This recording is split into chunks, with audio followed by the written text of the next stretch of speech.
randomizer do this?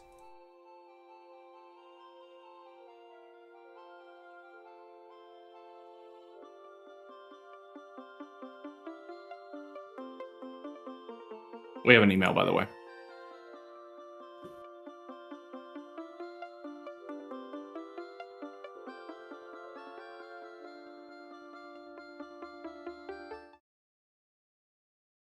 How's it going, everyone, and welcome to a late edition of No Excuses on VTWProductions.com and YouTube.com. The favorite show hosts are still The corpse of Fenurian. And Volacel. And we're here to bring you the latest news and commentary on the video games industry for the week that was, although it was an underwhelming week in a lot of ways. Well, it was an underwhelming week for the games industry. I think it was a bit of an overwhelming week for Fern. But Make a stab. if you'd like to get involved with the show, you can do so by sending us email at noexcusesvtw@gmail.com, or you can follow us on the Twitter at noexcusesvtw, or you can join us in our Discord server, and you can easily get there by clicking on the link that should be provided in the description of the show archive on YouTube. Yes, indeed. Alright, so, on the stream today, I'm playing something that requires very little brains, but honestly, brains is probably your worst enemy in this game. It's RimWorld with mods. Many mods. many moods. It's a game I've had going for a while. I started off with the tribal beginning, so no technology, and basically you're a bunch of people with clubs who start out in the bush. Yeah. It's been an eventful game, but I would like to introduce you to this little creature here. It's a cute little fox thing that makes everybody happy when it's nearby. It is also a raving alcoholic. That's basically RimWorld. It's Dwarf Fortress with graphics. I see. Yeah. Also robots. So yeah, I'm just gonna just chill a bit with that because I don't honestly have the energy for anything more than that. Yeah, I honestly haven't had a proper day off in 3 weeks at this point. Because everything's gone to hell.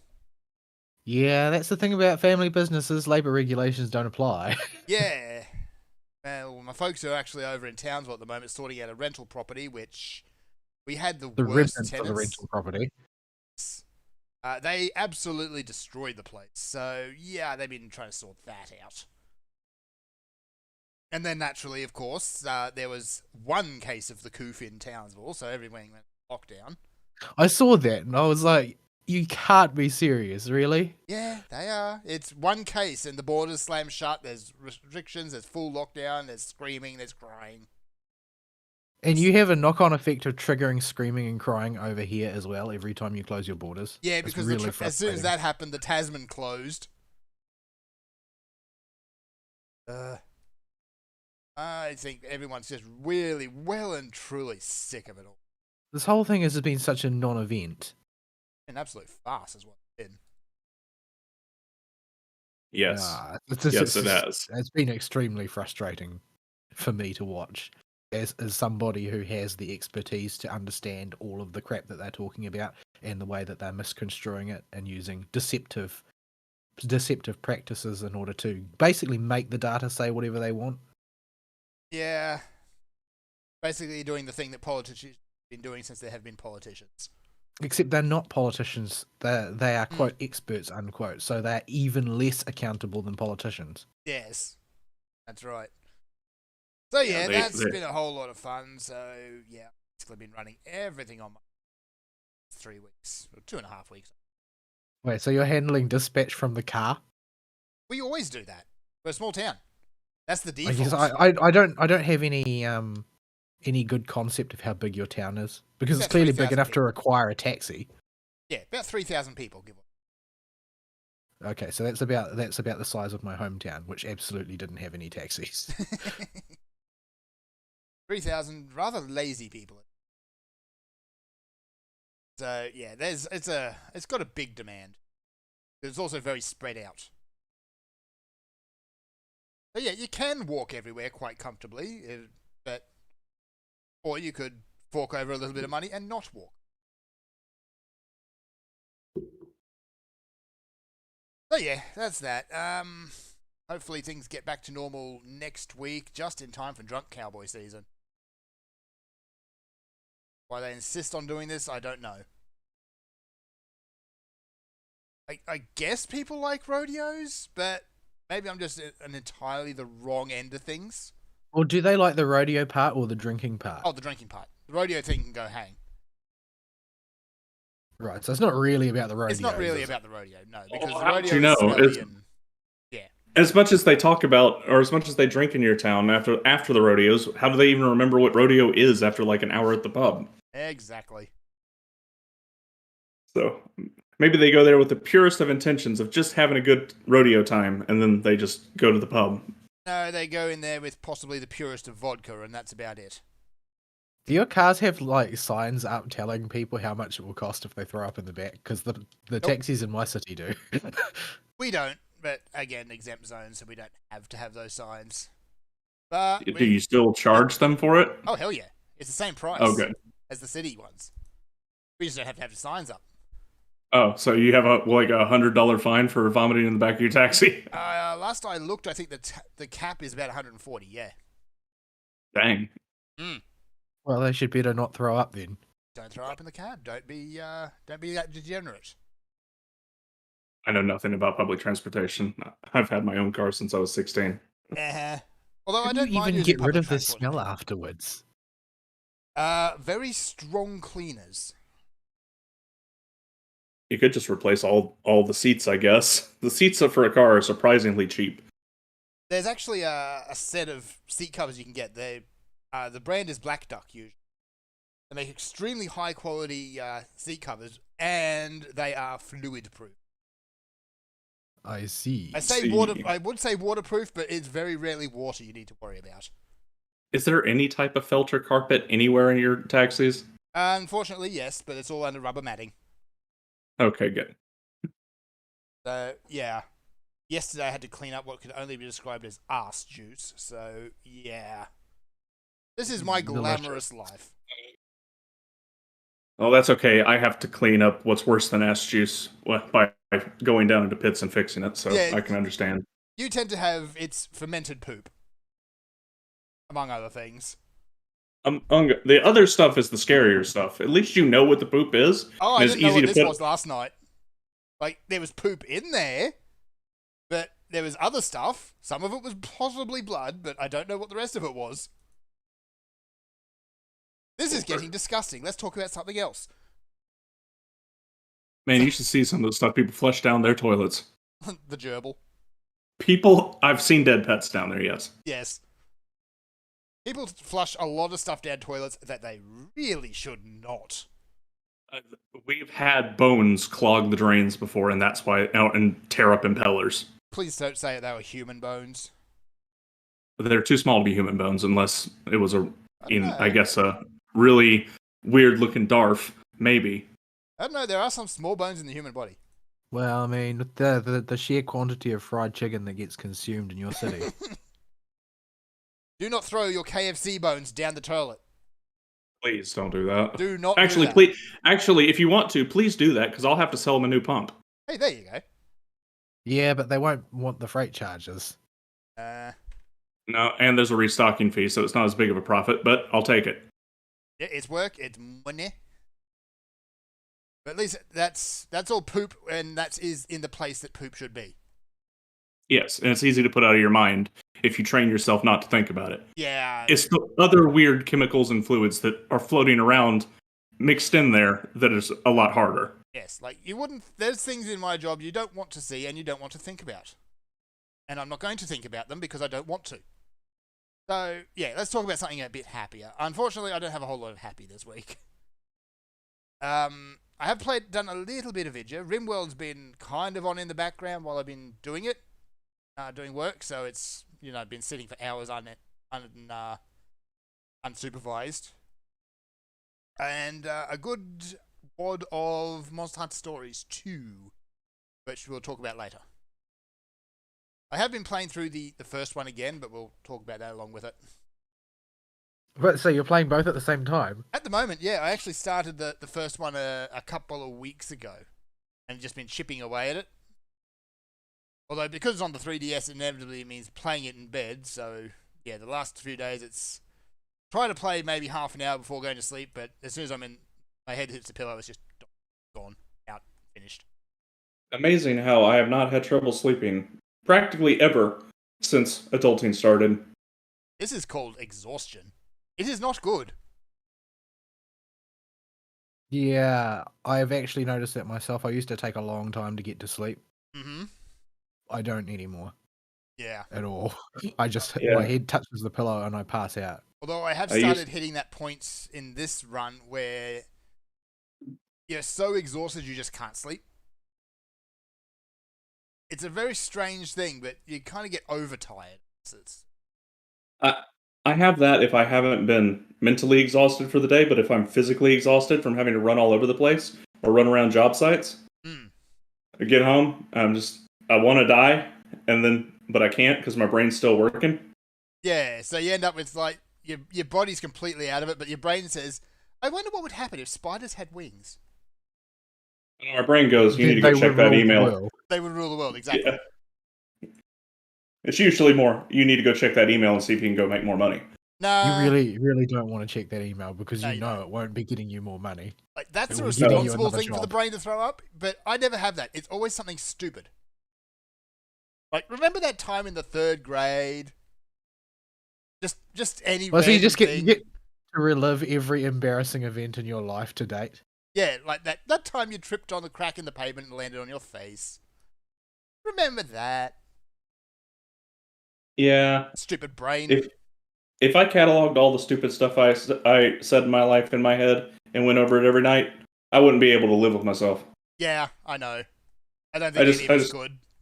I just don't think about it. Nobody remembers or cares 5 minutes later, and I'd probably misremembering it anyway. Yeah. But nope, stupid trader brain has to drag it up.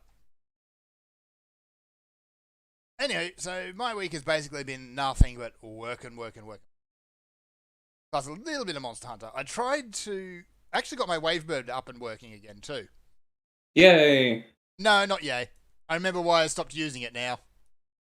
So it's kind of got the opposite of Joy-Con drift. It's more Joy-Con stick. So you put it in a command, usually on the directional pad or whatever, and it doesn't know when to stop inputting that command. It just has your character run in circles constantly. Oh dear. So You just need to buy a new controller. Just that's what grit I'm your going to teeth do. and do it because Just go- you've been go doing get it. this dance for so long now. Yeah. Just go get I'll, one of the. I'll use the Joy-Cons, but they're drifting. I'll use the Wavebird, but it's not responding to my commands correctly. Yeah. So I'm going I to will go s- do that. I'm going to go buy myself a new Pro controller. I actually If did you find want a Monster Hunter one online, but I can't buy it because they don't. It's through a Big W store in Atherton, which doesn't do shipping. Now that's a I'm- 6-hour drive, which I don't want to do. I'm currently, Fern, looking through Walmart's website for their boxed third-party Pro controllers. I'm going to send you a link to the $16 one I use. Yeah, I bought Here an it is. official one because I couldn't find any reviews for the third-party ones they yeah. sell here. So Third-party ones are for all very I hit know- and miss. for all I know, they could have been great or they could have been garbage, but I couldn't find any information, so I just went with the official one because it seems to be quite well regarded. Yeah. And it has been a very solid piece of kit. It feels more robust than any of the other controllers I've got. Yeah, third parties, you either get one that is really, really good or it's absolute trash, and there's really no in between. I don't like the digital triggers though. That's Yeah, I a don't very like strange feeling. They got to have a bit of clunk to them. Yeah, that's just The rest of the controller compensates with its heftiness, which I like. Yeah, Well, if as anything, far I as- feel like they're a little bit too hefty for my comparatively small hands. Like I don't have big ham hands, so the buttons feel extremely large. Mm-hmm.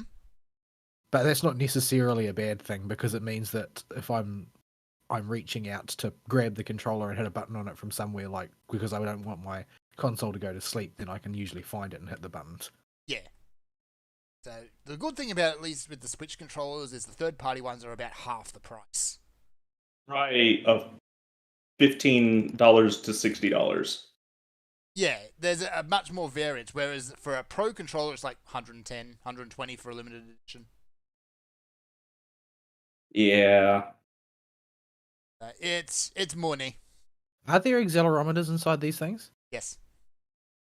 I mean, I've never attempted to use them, so I don't know. Didn't know, but although I guess that makes sense that it seems to wake up the dimmer when I pick the controller up. Hmm?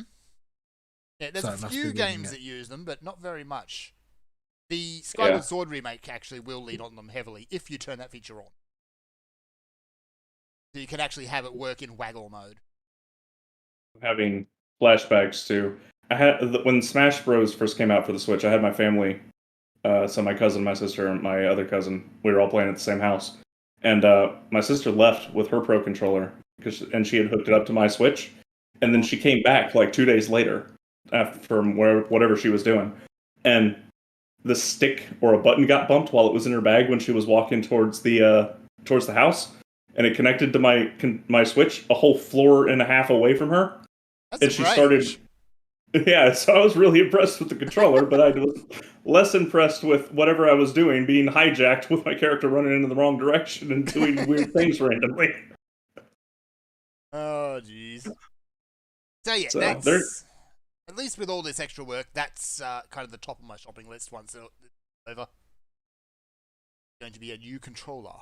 These batteries seem to last forever as well. yeah, not bad. the thing. I don't think I've ever seen the battery even tick down a notch. I mean, I plug it in after about 4 or 5 of our play sessions just to be safe, but I've never seen that thing go down ever. I've had it go flat, but that's because I've used it for like a week and just haven't put it back on the charger. Yeah, it's no DualShock 4 that you need to charge every 4 hours. Yeah. Seriously, Sony, why? Actually, with all of the fruity new haptic feedback stuff that they put in the new PlayStation controller, I wonder how long those batteries last. Can't be all that long. It's got to be in the 4-hour period as well. Yeah, I'd imagine it's 4 hours out of the box. That 4 hours for the DualShock 4 is after its batteries had some time to get old. Yeah. But yes, they're around 6 hours to 8 hours out of the box normally, even though they advertise 12. Yeah. And then, but the new one's got to be like out of the box. It's got to be 5 hours tops. Oh yeah, which reminds me, actually, the other game I played this week has been a bit more Yakuza Like a Dragon, which I'm still thoroughly enjoying. I need to get back into that. It's on my get back into it list that I'll jump into when I don't have a week where I'm busy. I think I'm nearly caught up to. It's not a hard game to really play. You can just sit down and turn your brain off for a while, which is probably good because you really shouldn't think too hard about what's going on the screen. I mean, ridiculous stuff happens. You try to process it. It doesn't matter how turned on your brain is. You're going to get the same error message returned. Just what? What is with this cute little crawfish, and why is she such a badass? Why is it pinching their balls? Why is it pinching their balls? He goes straight for the nuts, that little crawfish. You go admire her. Yep. I think that bum was going to eat her. So yeah, I did the crawfish quest, and I now have the best summon in the game. Yeah, that is my favorite side quest so far. Yeah. I also did a little bit of the karaoke minigame, which seems like it's a bit easier compared to previous ones. Maybe just the songs. Now, this may just be me hanging around Abo too much and him wanting me to play rhythm games all the time, but it seemed way easier this time for me as well. Yeah, it just feels a bit more responsive, I guess. Yeah, the old Yakuza engine could lose a couple frames here and there, and while you won't notice it drop into like 55 frames in normal gameplay, because Yakuza just ain't that technical of a brawler, when it tries to play a rhythm game, you notice. Yeah. The other thing is, Ichiban can't really sing all that well. Yeah. Not compared to Kiryu or Majima. Well, Majima, have you heard... Okay, you've only heard Majima from Yakuza 0. Yes. Let me, at some point this week, or after the show, ruin that for you. Because he doesn't... Majima, he ruins things on his own. What he does. His voice actor somehow manages to intentionally sing every single note in the complete wrong key and pitch. That's on purpose. Talent, actually. It's impressively bad. So, And it's yeah. clearly intentional. Yeah. But compared to Kiryu, anyway, when Majima's not being a troll, before Majima can sing. Although Majima in Zero is pre-crazy for the most part. Well, you get to see the origins of the crazy. Yes, you see him delve into the crazy. But yeah, Kiryu, not Kiryu, Ichiban sings this weird, stupid little song about leveling up, and it's actually quite bad. Yeah, I didn't like his music. Bakumitai's in there because of course it is. It's in every single Yakuza game, and it's the meme song. Yeah, it's got to be in there. Not as good as Kiryu staring at a photo of a dog. But did version... anybody ever figure out what the hell that was about? Yeah, it's a side quest. Yeah, that's right. But yeah, at least you've got Adachi, who can sing, as it turns out. Yeah, your fat cop friend. Fat cop friend. I haven't heard his karaoke songs. I only did a few of them. Yeah, I've only done the first rounds. And Nanba's kind of in the middle there somewhere. Yeah, have you noticed while you're playing the game that the social link quests, you can never run. You'll be doing sub quests for a little bit, and you'll go to the bar to trigger the social link events, and then you leave the bar, and on your way to the main quest objective, you've already ranked up your characters for the next social link event and have to run all the way back to the bar. I have actually noticed that. Yeah, they go up so quick. It's yeah, like why this gauge needs to be 4 times. Yeah, the gauge for social linking is like 4 times as small as it needs to be. Yeah. Especially with Adachi, because his story wraps up, starts hammering out pretty much as soon as you get to the bar. Yeah, right Nanba gets locked. Yeah, past the point. It just progressed the story. Once you go meet the Koreans, okay. you learn more about what his character is, and that unlocks his story. All right, so I'm kind of nearly there.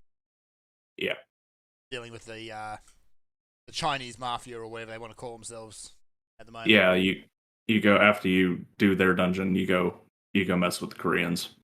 Right. Because nationality and race is still a thing in Japan. Yeah, and there's a clear.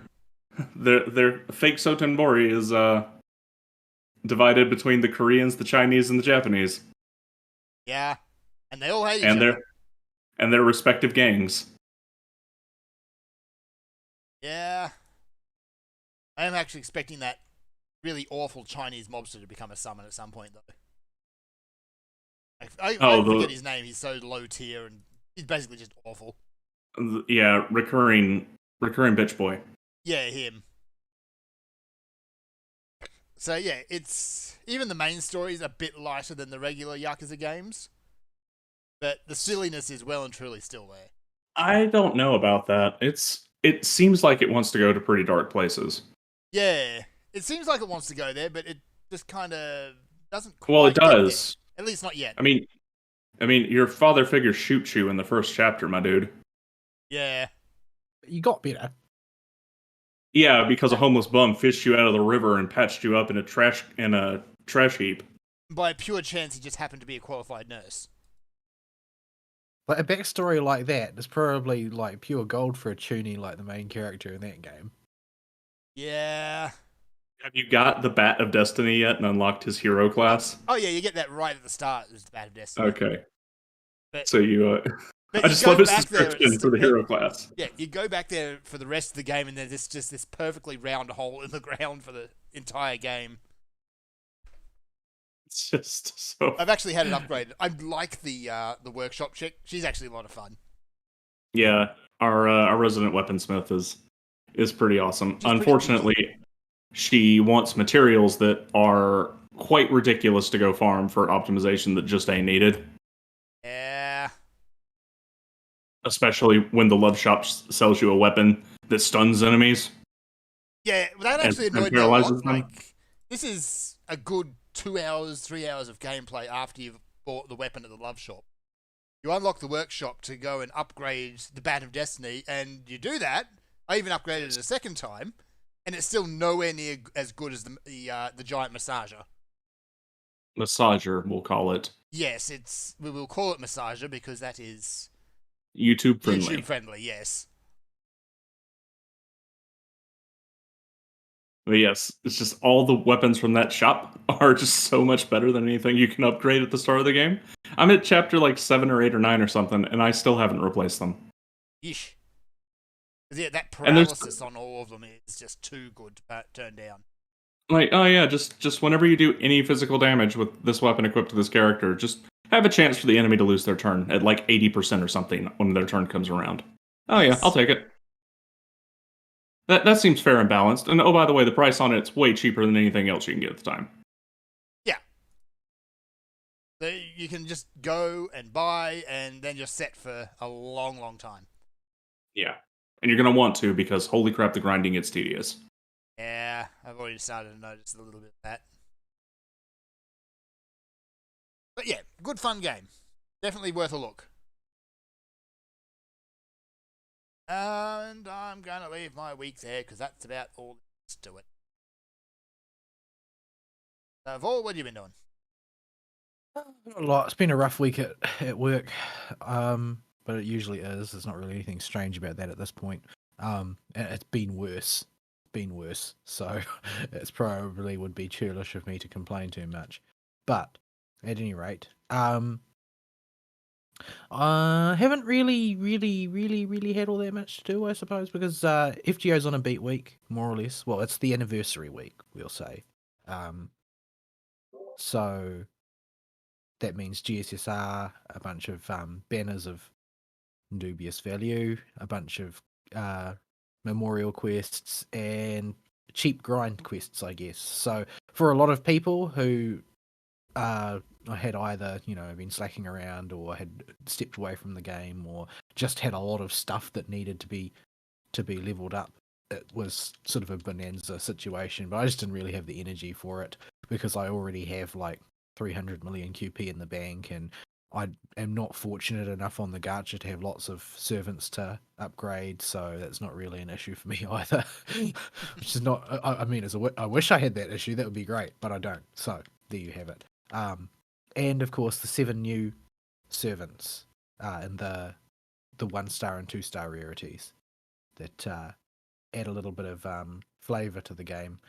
Aside from Qingong, they're of sort of like dubious utility in and of themselves, but because they're sort of recently designed, I can see how they would be really, really useful for new players and for players who want to try some gimmick strats. Like Salome, for instance, is a purely gimmick character. You can do some incredible things with her, but you have to build a team specifically to use her because she will shatter like glass if anything touches her. And you'd need to somehow keep her alive for at least 7 turns. So, or if you're doing the full scale strategy, 8 turns because you've got 2 of them, then you want them to their abilities to go off one after another. But yeah, so there's interesting things in there. Jason is in there for the people who want to run the Argonauts gimmick team. Wait, is that actually a viable team? Or is it just a meme? A team. Any team which has a strategy can be made to be viable, because it's not like FGO is a competitive game. So it's about, what team do you want to have fun using? Like for most people, it's a waifu team. They'll just, pick their favorite waifus and or husbandos, and we'll make a team out of those. Jason is a walking meme, so yeah, and some people just like to see Jason get kicked around by his teammates. So I mean, it never does get old. Watching Hurt just chuck him at the enemy is worth its weight in gold sometimes. There's certainly some catharsis there. Yes. But yeah. So and there's of course Gareth, who is for people who just need more Knights of the Round Table because you never have too many reasons. Corday, who's not really that relevant to the story yet, but she becomes relevant in an upcoming Lost Belt.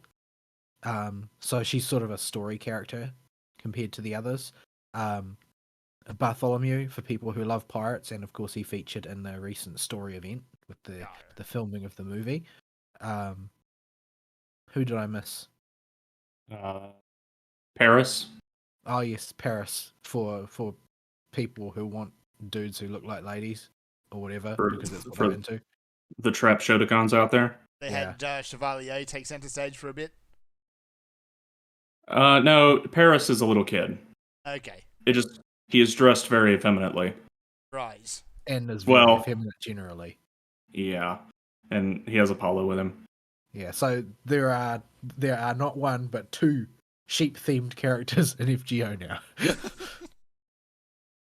Yeah, But he's actually for somebody who doesn't have many servants because they're starting the game out.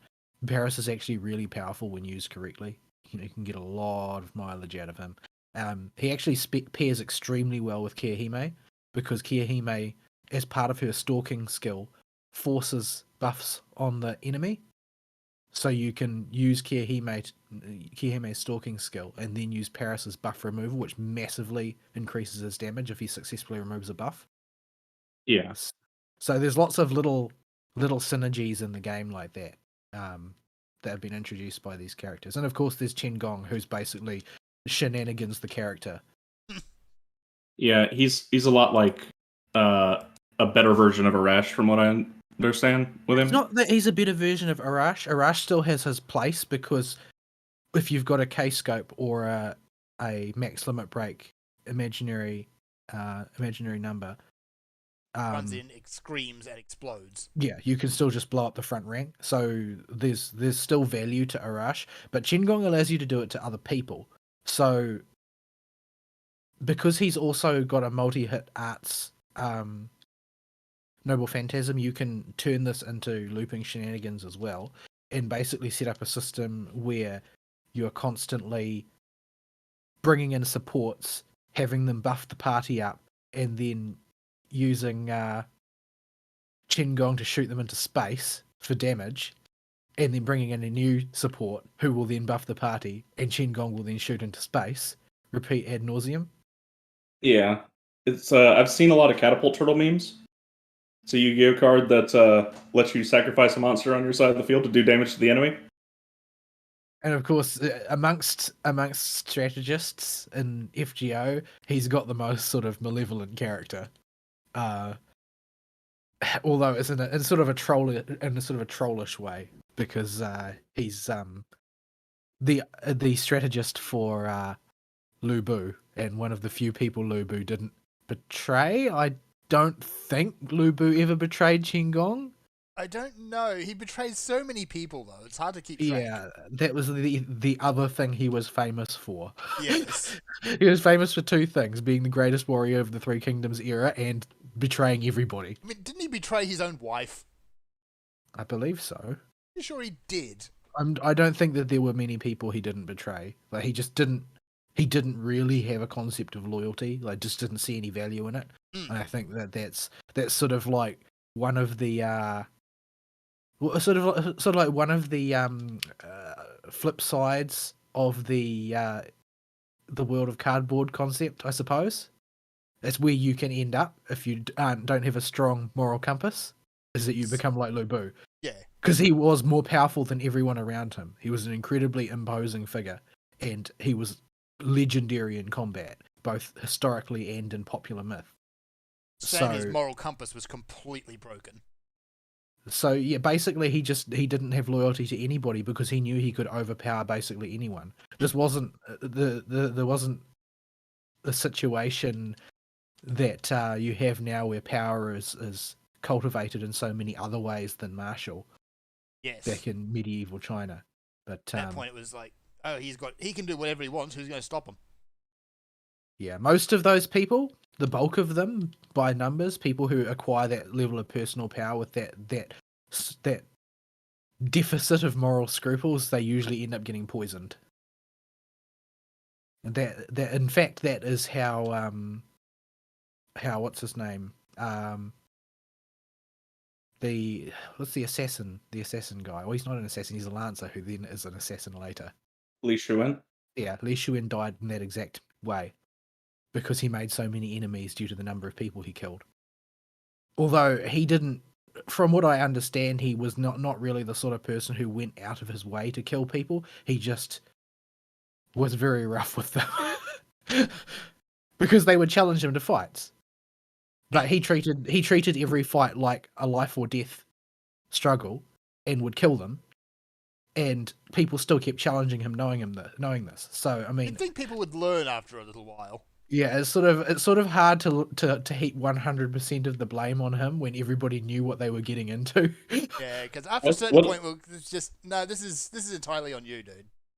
Yeah, but if the family member or wife who learned that their husband or brother or whatever got killed because this dude just brutally murderized them, they may not know that he has a rep for doing that, even if the guy that got killed was totally understanding of the fact that he's now a pile of plump mess on the ground. I think he was actually poisoned by one of his students, presumably someone who had been bought off by the family of one of his victims, I suppose. But yeah, anyway, so yeah, there's a bunch of that has been added to the game. I've got them all at NP5 now after a great deal of attempting to clear CEs out of my inventory. My goodness, that's like the worst part of the game, is maintaining 600,000 friend points, and I still don't have my last Qingong. I think I had to spend I think I spent more than that to get all of them to MP5. I mean, I've still got a huge surplus. I think I probably spent 700,000 or 800,000 friend points. Only got one Angry Mango in that span of time. I bought a couple of the friend point batches with rare prisms to try and get them up.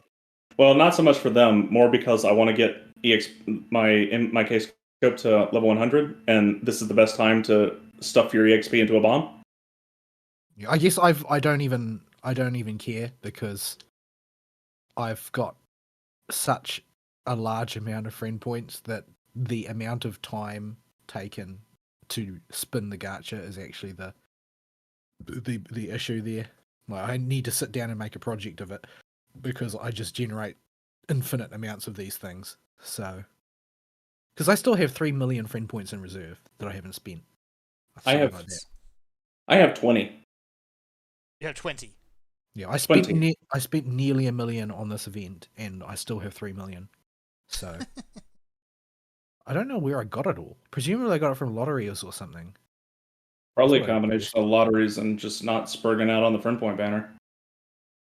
Yeah, I guess I don't really use it all that much, because I'm not planning to get like NP5 Angry Mango. You're going to get more Jasons though. But I've gotten so many Jasons. Like there are some times where I would spin the friend points gacha and I'll just get 3 Jasons. It's like, really? Hey, I'm here again. Oh, gee. Jason, why? I rolled so many more of him than anybody else. It's ridiculous, really. It took me the last one that I got was Salome. Like, it took me forever. I'd had all of the others at NP5 for the longest time, and Salome was at NP3 still. And it was just her that I was trying to finish off. But I got there in the end. Mostly I've just been consuming my natural AP with doing doors, basically, or random hands, rather than actually targeting anything in particular. With the GSSR, I got Amakusa and Okita, which is a reasonable roll. Well, I mean, there's 2 of them, so it's a fortunate roll, except that neither of them were really on the top of my list. Having Amakusa at NP2, though, makes him considerably more useful, because he becomes sort of a natural choice at that point for fights that involve killing large numbers of dudes. Like the fights that really drag on and you just have to fight your way through like 40 mooks or whatever. There's quite a few battles like that have been in the Lost Belts. And his sheer resilience as a ruler class, coupled with his AoE Noble Phantasm, which strips buffs from enemies as well, sort of makes him a natural choice for long fights like that, especially considering his skills include sort of like turn over turn star gen, turn over turn NP gen, that sort of thing. So he's very well suited for sort of long paced fights. And now that he's at NP2, he actually doesn't hit like a wet noodle. So quite a useful pull there. And Okita is also a useful pull because now I have a Quicksaber, which I didn't have before. Did you Yeah, get two 5-stars on your pull? Yeah. From what I've heard, most people do. And it's actually strange that I haven't ever. But, yeah, I got a 4-star with my Cleo, but I forgot who it was. It was somebody I already had. I also pulled a 4-star actually on that pull, which was Saberlot, which I don't really need or care much about. I know that he's a good servant, but I just don't really care for him. He's he's Lancelot. Yeah. Oh man, I have the image from episode 2 of Grand Carnival in my head now, where he walks in the Master's room and Halloween outfit, and the noise he makes.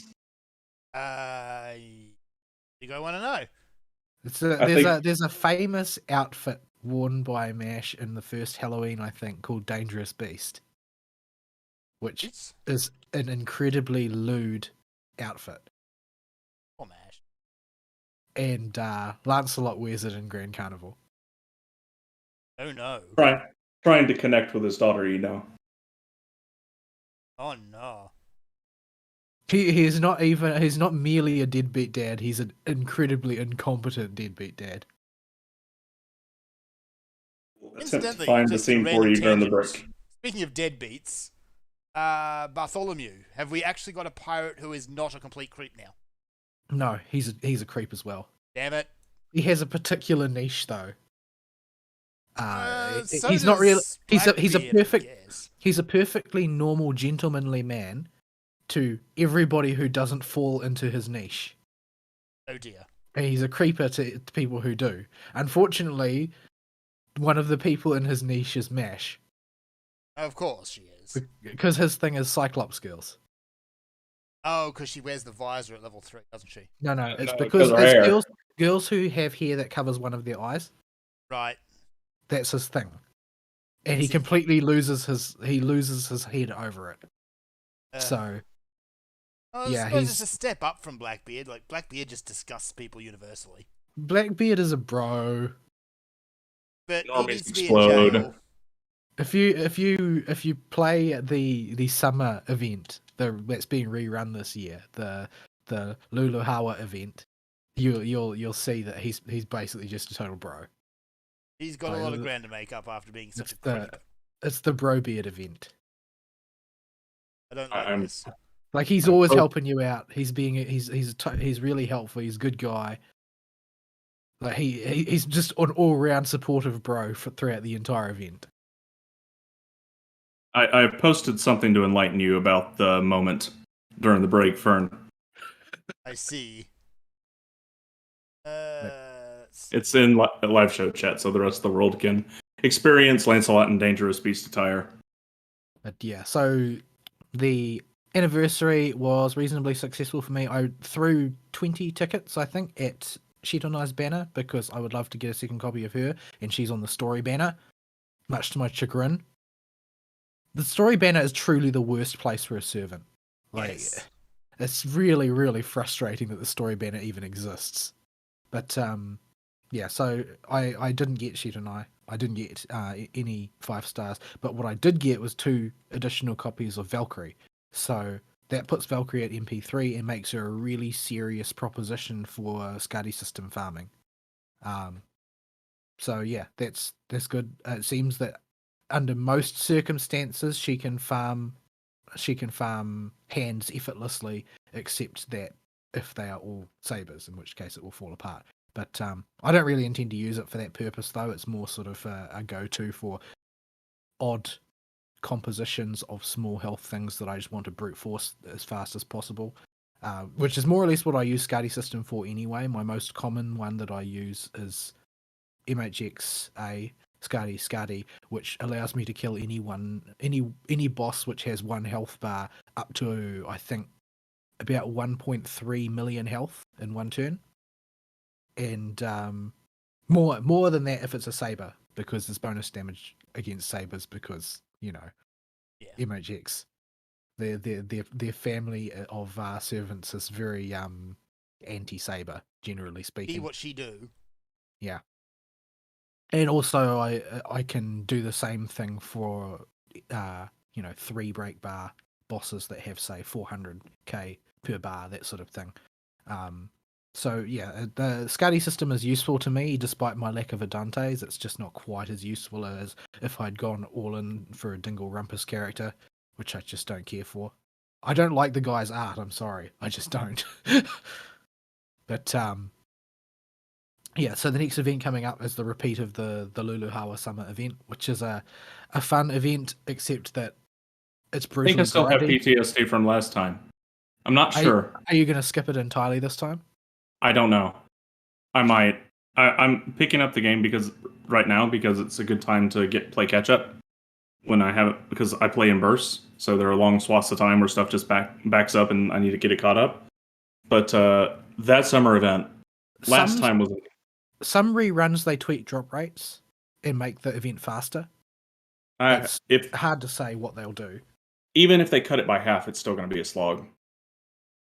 Yeah, I completed it last time. It was pretty brutal. I completed it last time as well, but I didn't necessarily enjoy it too much. I feel like it wasn't too difficult. I took a reasonably efficient route through it, but it was still very, very grindy. But I don't know if it was really. I don't know if it was legitimately more grindy than other events, or it was simply the way that they displayed your progress made it seem more grindy. It's possible. The first run of Seraph was quite grindy too, from what I remember, but I didn't ever feel like I had to push myself to finish anything in that one. Well, it's because the story carried it so hard. Like I watched the story later. Oh, okay. Well, I don't know. Like maybe if you're just playing it all back to back, it doesn't seem very long. I don't know, because I don't do that. I feel like generally speaking, the battles work with the story for pacing reasons, so I generally don't try and skip out on that. But yeah, I don't need an Aptonoth egg. Nobody needs. What is it even for? Anyway, so yeah, I'll play the event as I always do, because I want those 5 rare prisms. I need those 5 rare prisms because I need to keep the flow of Kildare lanterns coming into my Kildare so that I can keep expanding Bond caps. With Kiyohime. Well, she's not at Bond 12 yet, so. Oh, that's right. They raised the cap, didn't they? No, you have to raise it. You raise it one at a time, and every month you have the opportunity to purchase a lantern that will bump a Bond cap by 1 at a cost of 3 rare prisms. The problem is that rare prisms are hard to get a hold of, but the easiest way to get a hold of them is to do event reruns with welfare servants, because for each copy of a welfare servant you get after you've already got one at NP5, you get a rare prism with it. So... Can't you also trade in the essential materials you get for a boatload of KP? If you want, but I generally tend to keep them as souvenirs because you can easily get more QP if you want.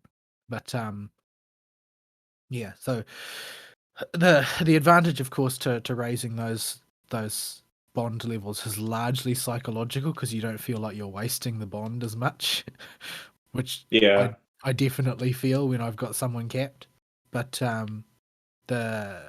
you also do, once you hit a threshold, get just 30 SQ in the bank straight away, which is also a reasonably nice reward, except that those latter bond levels, they take a long time.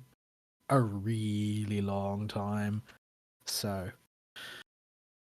yeah, I don't know. I feel like FGO could probably afford to be a lot more generous than it is, but it's working for them, so they're never going to. That's one of those things. Anyway, so I purchased Monster Hunter Stories 2, having enjoyed what I had played in the demo. I decided that it was worth throwing some money at it because I like it, and it's very simple to play. Although there's a certain amount of depth and complexity to it that you can see that if you peel back the cutesy exterior, there's still Monster Hunter underneath. Yes. And there's a lot of, despite the fact that there's a lot of obtuse complexity, there's also quite a bit of quality of life stuff. Like, I think the thing that I appreciated most, particularly in the demo, because you spend such a protected amount of time with a tiny slice of the game, is once you just massively outlevel enemies, you can just tap the triggers and end the battle with full rewards for a perfect clear. Mm-hmm. There's no drawback. So, stuff like that, I deeply appreciate. They've made a lot of improvements from the first game. Like the first game, if you ended up, you go back to the starting area, because you do eventually have to if you want to harvest Rathalos parts or something, because they just dump a Rathalos in there. That if a big Aptonorth gets its stupid fat ass in your way, you're going to have to fight it properly, and even though it only takes one hit. Yeah, I'm glad you can just skip a low level fight now. But yeah, so I've not had much time to play it though, because I finished work late virtually every day this week, because unfortunately I'm one of those people who happens to know things, and that makes my attention in great demand all the time. You gotta love it. So It's kind of yeah. the whole thing of people tell you all your life to make yourself useful and make yourself, employable. No, you it's a realise, terrible idea. it's a because terrible you don't idea, you get don't wanna more do that. money. You don't get Yeah. more money, but you do get more work. So, Exactly. Once people realize that you know something that they need, they won't leave you alone. The reason they teach you that is so that they can continue to be lazy, so that when you grow up, you will do all the work for them. So they can pass the buck and hide from everybody else. Yes. yeah, don't let anybody convince you that it's a good idea to become knowledgeable about a particular thing necessarily. It's Anyone not who necessarily knows- the case. Yeah. Not if it's going to be used in somebody else's service. Like, as far as I can see, the standard successful pattern of life these days is to become a self-employed tradie. Like, that seems to be the appropriate thing to do Yes. compared to everything else. Go out, learn a skill, but don't tell anybody that you have learned that skill. Yeah, do something for yourself and make your own business and become very good at it, and then use that skill to make yourself more profitable. Yes. Just don't tell anybody what you're doing. But even if you do that, unfortunately, you're going to be stuck because you will have to rely on other people, whether it be people that have to move your product, people that have to sell your product, people that have to go install your product, unless you can become, the modern Leonardo da Vinci. It's not a You know, perfect you- system. Even in that case, you still have to rely on customers who think they know what they want but don't. Yeah. Because that is often the case. That is often Yeah. the case. I don't want to stand in defense of Blizzard too much by saying that, but there are often customers who think that they want a thing because they think that they know more about the topic at hand than they really do. It's even worse when they have a degree and they think they know more than they do, than you do. Like, yeah, I know the product better than you, and I'm telling you, if you stick this thing in this pit, it ain't gonna work. I'm an engineer. I went to Georgia Tech. Here's the truth about university and college. You go in, you learn a whole bunch of stuff, but when you come out, forget it all because it's useless. Yeah, you got your little piece of paper. Congratulations, you wasted your time. Now go get practical experience and learn how that stuff actually works. And unless you needed math in some reasonable degree for your field, practical experience will be worth way more. Yup. Practical experience always trumps book learning. Yep. Is that? There are subtleties in which that is not the case, as I find often in my field. I wish people had a bit more book learning, because even the ones that follow instructions, you can follow instructions dumbly. Like, there is a way to do the correct thing in a way that is so stupid that you might as well have done the incorrect thing. And a lot of these problems are avoided by a bit of correctly applied book learning. Like, I have all book learning, and I have less experience than virtually everybody else at work, except that, I'm better at my job than all of them because I understand the meaning behind the things that I do, as opposed to just following instructions. So book learning isn't worthless, but it's not going to earn you any money, because I don't get paid any more than the people who clown their way through work each day.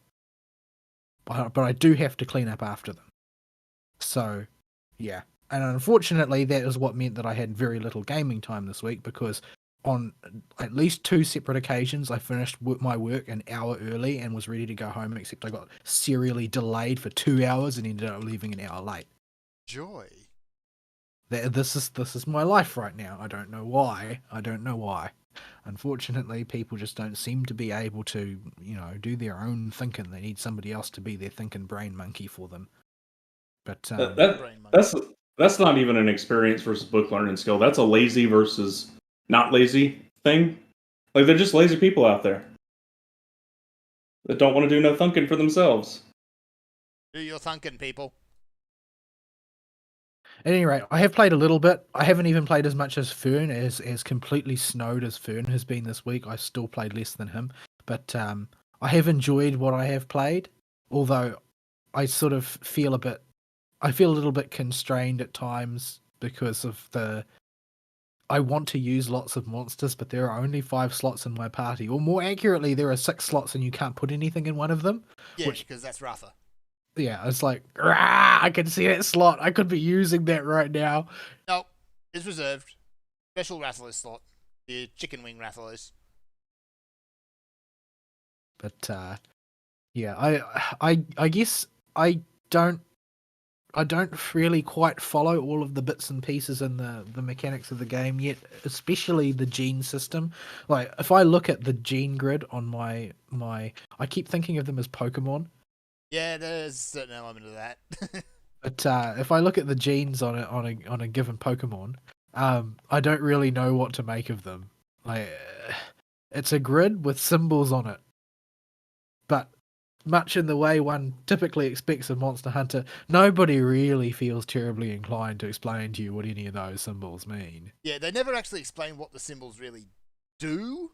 They just explain how to move them around. Yeah, I've got some very colourful looking gene grids, and I don't really know what any of it means. Like, is that good? Is that bad? Is this monster better than that monster because it has more colours, because it has less colours, because the colours are in a different order, because that one is rainbow coloured? Like, what does any of this mean? Rainbow coloured is apparently yes, but yeah, they don't explain, like, what is a bingo? How do those all properly work? Like, they say what it is and how to get one, but they don't really explain what sort of benefits it has. Yeah, I don't understand what's going on most of the time. It's very confusing to me. But yeah, and there's a book of genes which explains which genes are compatible with which monsters and so on and so forth. And like, I've been going by the rough rubric that a more colourful grid is better than a less colourful grid, but I have no idea if that's true or not. Depends on Like, what how would you're I going even for. know? Well, I don't know what I'm going for because I don't know what any of it means. Even the first game gave a little bit more of an explanation. It kind of gave a visual representation of a Lagombi learning a fire skill. It even had the Lagombi change colour. Even though it doesn't last until at the end of the cutscene, which is a shame. Because red Lagombi actually looked kind of cool. But yeah, what you can do is essentially transfer a skill from one monster to another. So if you want to teach your Lagombi a fireball-based skill, you can do that. So it's basically so that you can attempt to put together some broken combinations. Basically, yeah. But yeah, so like, I've got this Ludroth here, and he's got like a bunch of colours and symbols on his grid, and a couple of empty spaces, and one space that is purple but has no symbol on it, and I don't know why, and I don't even know how to look up what these things do, or why does it have to be so complicated? It's done in the true Monster Hunter style. Yeah, undocumented. Yeah, figure it out for yourself, chump. But yeah, it's I'm still having fun with it. I just wish that there was some, like, I don't know, like rough heuristics that will enable me to determine whether I'm doing something retarded or not. Yeah. Or like, because I've got like a pile of level 1 monsters sitting in my stable, and I'm like, I don't know which of these I need to chuck away. Like, how do I tell? There's no easy handle for monster quality. And there's definitely different qualities of monsters, as you can tell when the eggs glow and stuff. But how do I even know what I want? It's all too hard. Like, when I'm trying to get a monster I like let's say, like, one of my favorite monsters in Monster Hunter is Legiana. I love Legiana. I think it's a really cool monster. Except that, like, when I want to farm my perfect Legiana, how do I even know that I'm making progress? Yeah. Like, how do I know what's a good base Legiana, what I want, how I need to leave spaces to get, like, is this, are there different patterns that are fixed of which you get one? Is everything totally scrambled and randomized? Are there things that are more likely to show up than other things? Are there rare things that are going to show up once in a while that you really want on that gen grid? Like, I don't know. And how do you even find out? Do you Yeah. wait for the wiki to do something? I Like, think at this point it's just wait for the wiki to populate. Does Fextra Life have this wiki too? I don't It know. will. I hope it's not for Extra Life. It will. Definitely will. So, yeah, there's a lot of unexplained stuff. But for the most part, just to get through the story anyway, you don't need a lot of it. Pick up a monster. You don't need to modify it, really. You just level it. And then you just get through the story. I've almost given up on the paintball thing because there seem to be certain circumstances in which it just doesn't do anything. Yep. And there's no way of knowing what those circumstances are. Yeah, you're supposed to use it within, like, 3 turns of the monster being KO'd. Yeah, but there are times where there's, like, unless I am exactly as unlucky as I have always dreaded, that can't possibly be the case. Because in almost every situation, I use it the turn that it is KO'd or the turn before it is KO'd. That's my normal practice. Except that I will see the thing coming up saying, "Oh, well, chance of retreat has increased to 85%," and I'll see this over and over and over again, and the monster will just die every time. That's So there are partly probably just your crappy luck, but also if you go in the monster manual, it tells you what will increase that retreat rate even more. But why would I land on a 15% chance just every time without fail? Like I think that there's some other factor at play. Like if you are fighting under certain circumstances, like I'd say almost certainly if you are already in a monster den, you probably can't generate another monster den. As far as I know, Or- yeah, that's true. Except that I have. That's weird. Under certain circumstances, you can generate denception, except that the dens get smaller the deeper you go. Just to to the- the 1 room or the 2 room Yeah, dens. eventually you'll get a 1-room den if you just create dens within dens.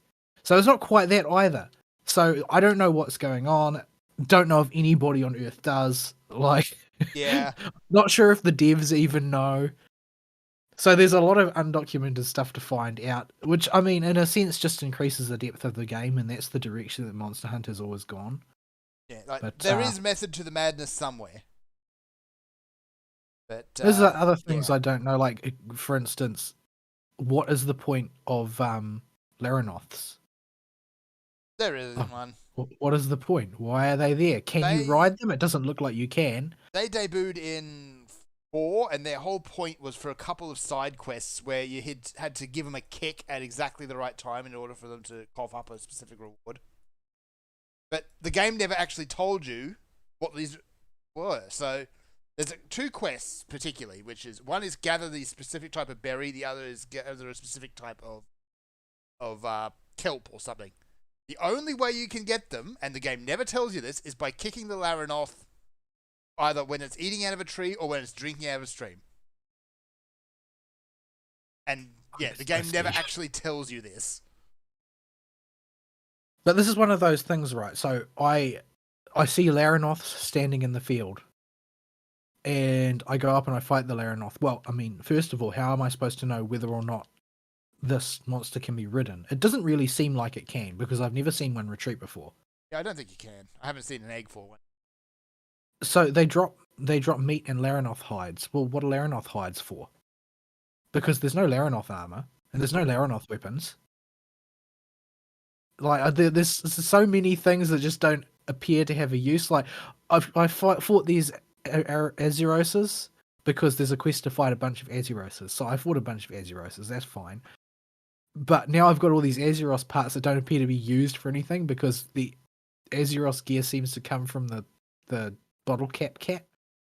Yeah, that's kind of weird.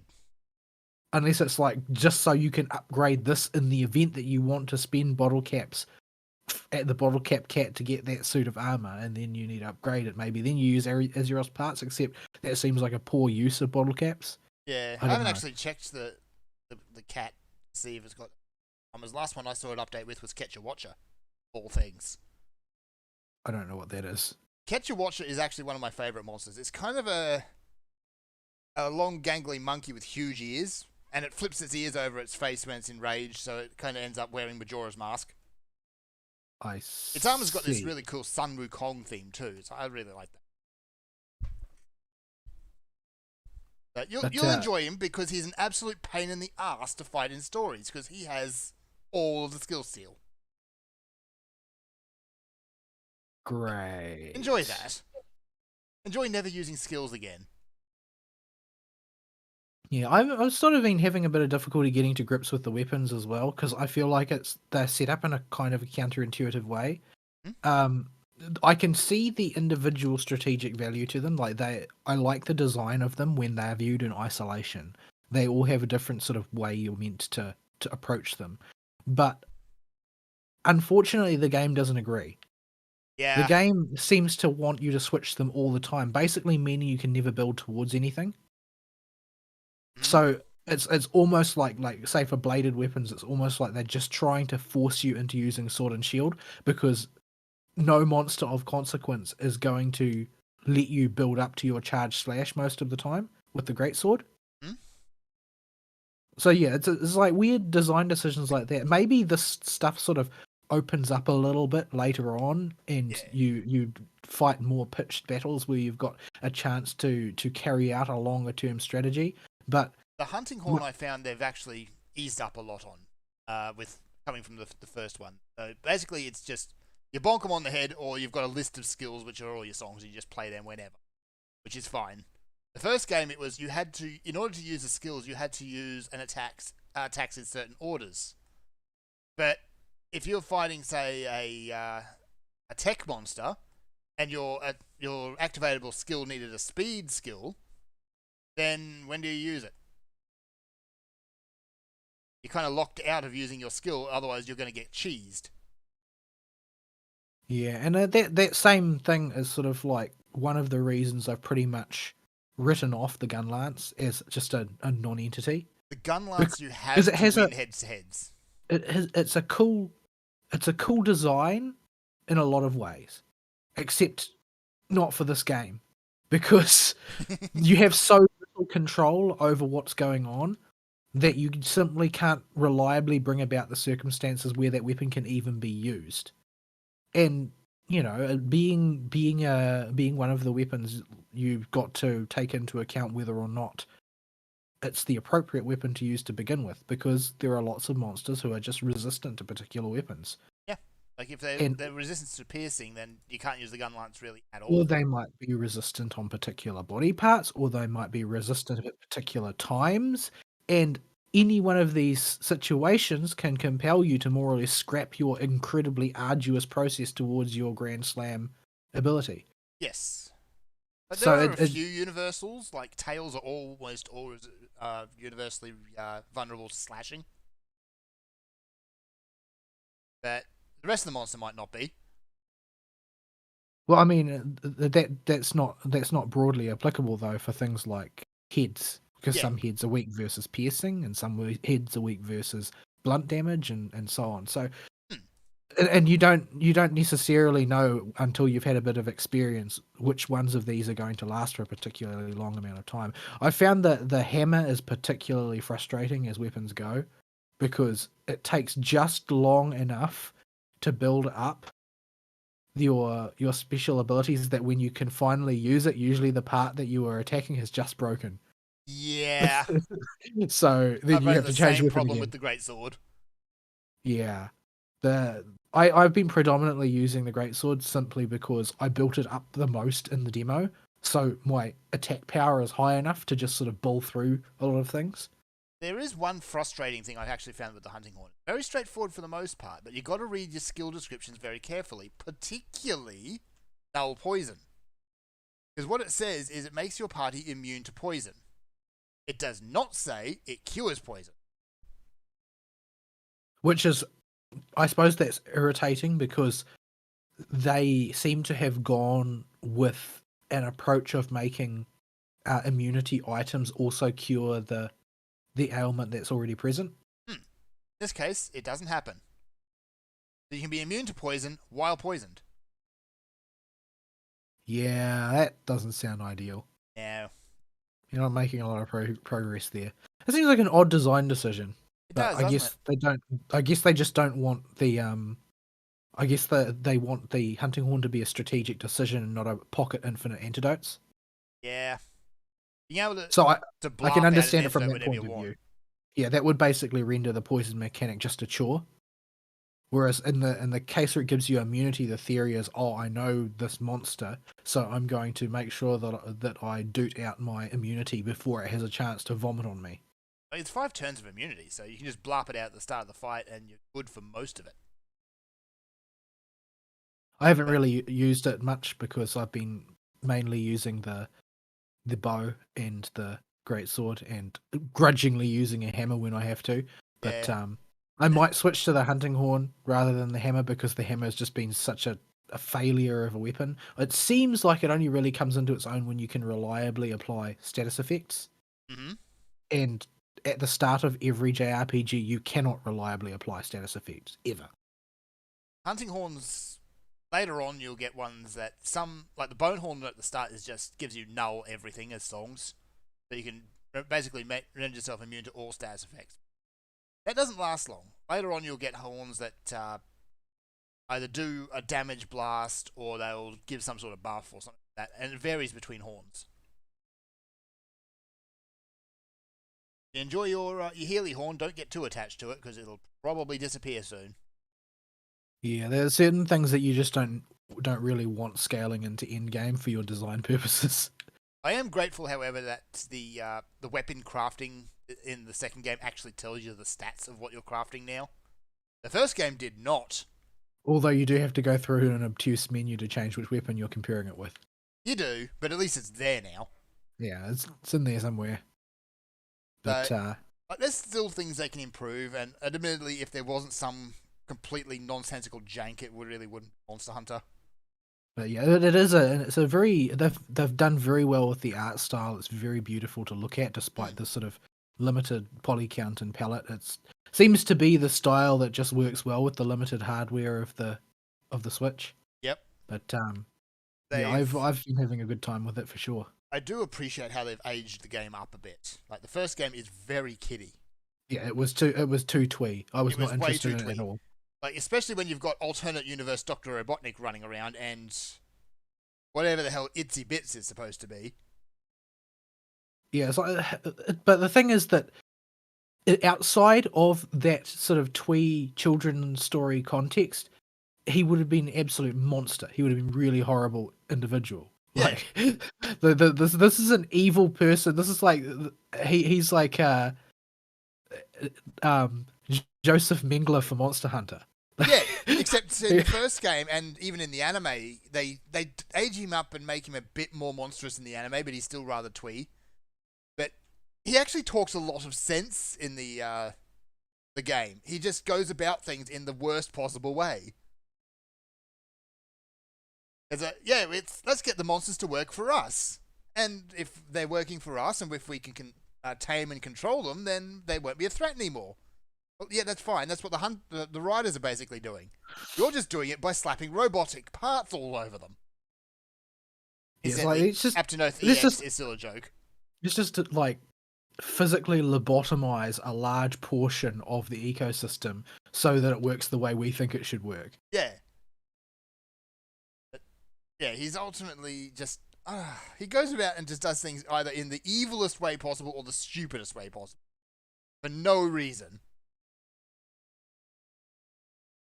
As for Itsy Bits, I still don't know what the hell that is. Like, he's... I swear he must have lobotomized Itsy Bits at some point as well, because no human being could be that stupid. He fell out of the balloon and landed on his head a few too many times. Yeah.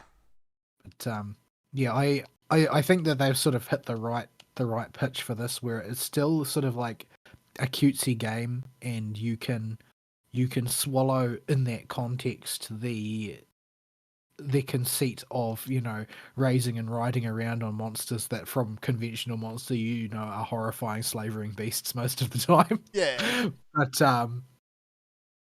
monsters never attack people. Oh, really? Yeah, there's a lot of that. There's a lot of normally Paolumu would never go near a human being or attack one. It's like you tell that to all the Paolumus who bullied me all over the Coral Yeah. Highlands. Thanks. Tell that to this Paolumu that's chewing on my leg right at this second. Incidentally, the baby monsters are a lot of them are really cute. I just had an unpleasant thought. I wonder if riding a Ludroth is like sitting on a damp car seat. It would be, because you're sitting up on the sponge. Yeah, so there's going to be water constantly coming up around your saddle and but just basically making you moist the entire time. Moist. Everything about this sounds horrible. I hate when car seats get damp. Yeah, and because you can feel the moisture sort of gradually seeping into the seat of your think of the pants. smell. Yeah. Ludroth, you are the worst. Get out of my game. Worst sponge lizard. Worst sponge lizard. At least it's not too bad in Monster Hunter Tri, where he's actually in the water most of the time. He wouldn't smell so bad then. So I'm having a good time with this game. I think the thing that I'm irritated by the most so far, though, is what I've been persistently internally referring to as the HM system. Where you're basically just obliged to tote certain monsters around and encouraged to have them in the lead all the time by your environment. You Ranma. Yeah, like the inability to get rid of Velocidrome drives me up the wall. Yeah. And they've managed to cushion the blow a little bit simply by giving you no other speed alternatives for most of my time playing so far. Yeah, I still haven't found a speed alternative. Like, I found plenty of technical, but no power and no speed. Well, Ludroth is power. Ludroth is power. But everything else in the game, other than Eptonoth and Bulldrome, is technical. Yeah, what's your at least that's what it like feels at like. the moment, by the way? Presently, hold on. How do I even look? Status, here we go. I have Royal Ludroth and Blue Yankutku, Velocidrome because you can't get rid of him. Yeah. And Lumu and Bulldrome. Mine is it's currently Velocidrome, Pookie, and Bulldrome. I've left the other two slots. I don't know what. Yeah, only reason I'm toting Lumu around is that I got a sparkly Lumu egg and I didn't get a sparkly whatchamacallit Vomit Beast. No, I wanted Pookie rather than Lumu. But sparkly Pookie. I'm happy. But I couldn't get a sparkly Pookie egg, and I have had no luck with getting rare dens to spawn in the Pookie area.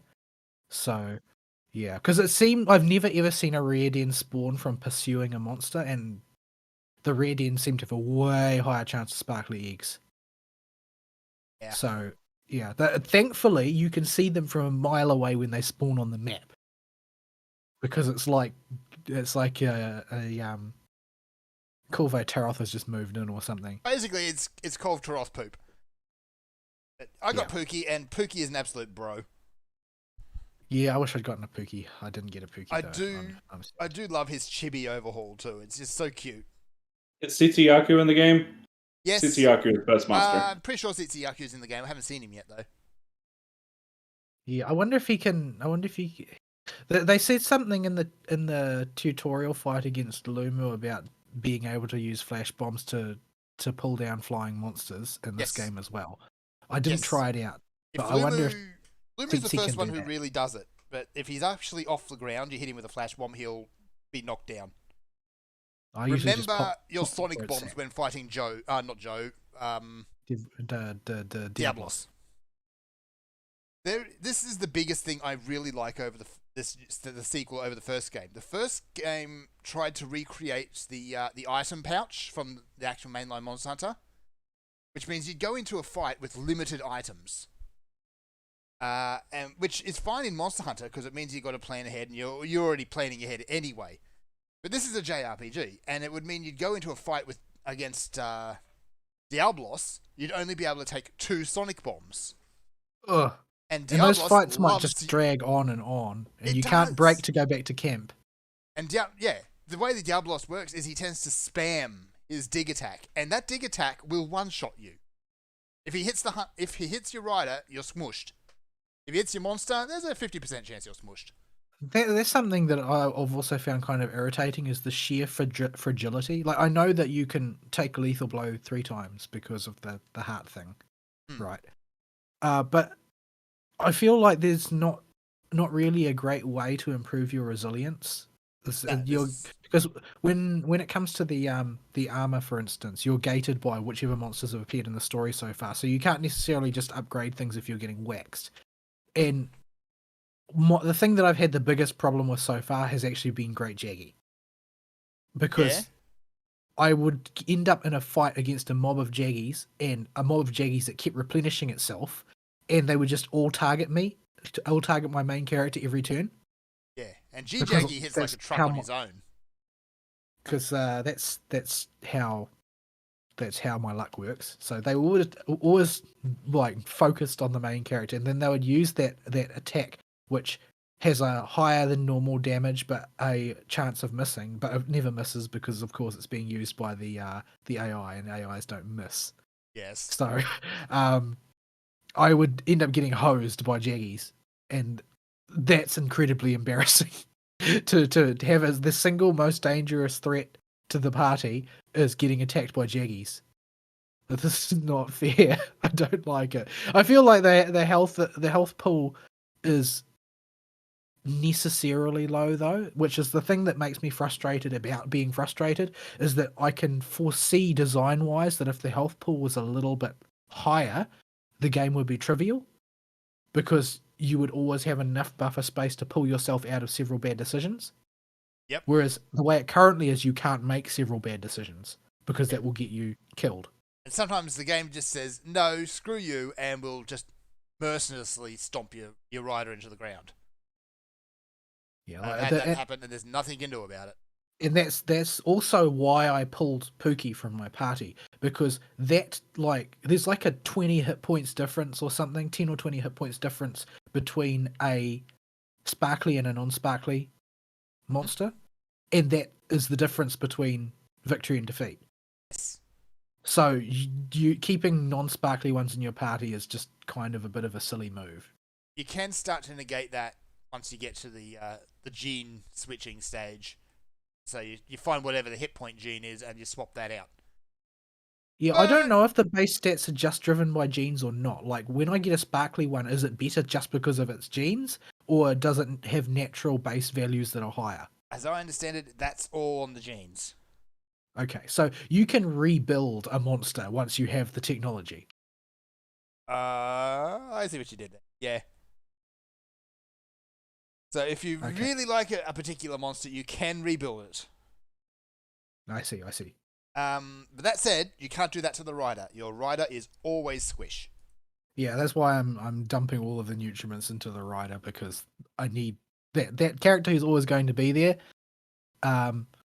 Despite the apparent liver problems that my character has. I restarted, so now I don't need her to be resilient. Glow. Yeah, there's you can get it. You can pay for a ticket, but I don't think I want to pay eShop prices for anything. But if it starts to really bother me, then I might eventually do that. But I like my character the way she is right now, and she's absolutely adorable wearing the Lumu armor. Even if she does glow. Yeah, even if her skin color is almost the same color as Naviru. Yeah. I am mildly annoyed, by the way, because you fight that Anjanath early on. The Anjanath armor pops up in your craft list, and you can't do nothing about it. There's just this really good armor that's sitting there, and it's out of reach. Yeah, the other thing about having young characters, though, is that sometimes the armor is like, no, you are not wearing that out of doors, young lady. Yes. Oh, dear. So, there's definitely some ahem moments with regards to armor. They managed to make most of it look pretty innocent. Like, there's not any creepy sexualization of characters going on here, thank goodness, because they're children. But the they are still trying to represent the armor sort of like loosely as they look in Monster Hunter proper. So the ones that are bikini armor, they do kind of still look a bit like bikini armor, although there is a tendency for them to look like someone too young trying to look sexy and completely failing. Yeah. Like, I'm So, playing a male character, and there are still the times where you just have to go, "Excuse me, young sir, but go put on some." Yeah, pants would be good. Yeah, Pants would be there are definitely actually a improvement. few Monster Hunter sets that your character just doesn't wear pants. Yeah, like if I wanted to play Terra, I would play Terra. Yeah, pants are optional in Terra. But yeah, so overall my experience so far has been positive. I just wish I had the time to just sit down and sink into it and just play a whole ton. I just Yeah. don't quite because I'm forced to behave like an adult a lot of the time. I'm angling to get a few days off very soon, so I'll probably spend a good chunk of one of them just hammering away at that for a while. Until Yeah, Duramboros turns up, in which case I'm just going to farm Monster Dens until I get a shiny Duram. I don't know what this Duramboros you keep talking about is. Duramboros he is a meme monster. He's kind of how to describe him? He's a big walking lump on 2 feet. Basically, Well, he's covered in moss. Okay, because that describes all manner of monsters. Yeah. It's like a big walking lump on 2 feet. But his notable thing is he's got an incredibly heavy tail bulge, basically. It's a big boulder at the end of his tail. And his primary attacks involve him spinning around and just using the inertia from his tail to fly around. Incredibly large bulge. Got it. Yes, he's incredibly bulbous. Smacks the children with his incredibly large bulge. And yeah. Are you purposely trying to ruin this monster for Fern? Yes. He is, yes. Doesn't matter, he's a meme. I'm not sure how he's actually going to work in Monster Hunter in stories, but I don't care. So does he basically travel around like a set of bowlers? Pretty much, yeah. He attacks like that anyway. Eat your heart out, Darwin. Yeah, you go find some of the early NCH Productions cartoons, and he's the thing that's helicoptering around the place. I see. And he's great, and I like it. Also, in the basic games, you can actually mine his tail like 3 times. I see. Anyway, I really want to play more of this game. It's great. There's a lot of love for the franchise in it. They haven't. This is not like a cheap, lazy spin-off like you might expect to see in other franchises. There's definitely been designed for purpose. And I know I'm saying all of this from the perspective of somebody who doesn't have any history with the previous one, so that's why it's a bit sort of wide-eyed about it. But yeah, I think it's been a pretty solid game so far. Performance has been a little bit iffy at times. I'm not really sure why, since it's not technically demanding. The demo ran better than the final product, which I expected. But the difference, I suppose, is I'm playing from a cartridge. I don't know if that makes a difference. Yeah, I haven't had any problems. I downloaded it. I haven't had any yet. Yeah, I've had a couple of hitches here and there, and a few parts where the frame rate dropped low enough that I could see that it was really dropping. But most of it has been fine. As far as I understand Once it, in a while, it's a bit iffy. Yeah, there's 2 different types of cartridge out there. There's a high capacity one and a low capacity one. And nobody seems willing to shell out for the high capacity ones. They'd rather just put the bare bones of the game onto the cartridge and just have everything else download to the system or something. I don't know. Well, there was no download required when I plugged the cartridge in. I plugged it in, and like the second that I had plugged it in, the game was ready to run. So, yeah, I don't know. I don't know quite what's going on there. I'm always sort of freshly fascinated by cartridge games, though, because I can't help but remember things like Game Boy cartridges and how chunky they were, and that sort of thing. But Switch cartridge is teeny weeny. Yeah, I'm gonna have to make a play for some time off at some point in the future. I'm definitely going to take some leave in September to visit my family, because it's been nearly 2 years since I've seen anybody else in my family, sort of thing. Because work doesn't want me to ever go anywhere ever, because when you become indispensable, you unfortunately become indispensable. Yeah. But I'm radically close to the cap on how much leave you can acquire. So I'm also going to make a pitch for, okay, so I know that you guys are not that busy on Tuesdays. Just give me every Tuesday off for a couple months so that I don't hit the cap on my leave. Because if I hit the cap on my leave, I'm not going to show up to work, and you will not like when that happens. The last thing you want is a union rep cropping up and saying, why is this person capped on leave? We don't have a union, unfortunately, because Yeah. it would really help in this particular industry, because the industry is very exploitative, generally speaking, because of the amount of immigrant work, basically.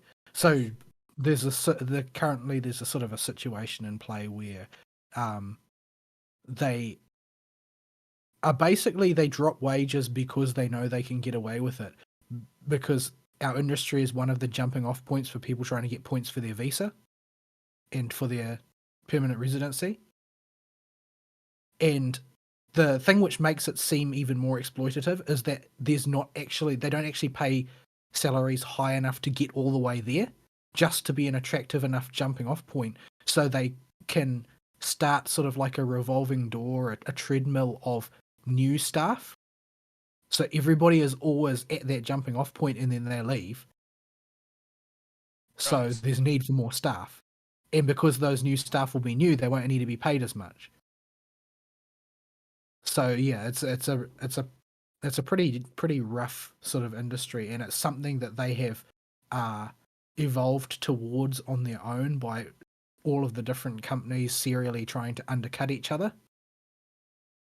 And so there's only this one sort of portion of the population that have that are available to work, except that the government is overhauling the immigration laws again, and there's a lot of people whinging that it's now too hard, so that might upset the apple cart a bit. Hard to say, but at any rate, the upshot of all that has been my permanently working all the time for the last couple of years. So that means that I think I sailed past 300 hours of paid leave. So at any rate, hopefully I can nail down some deal that will allow me to play some video for once.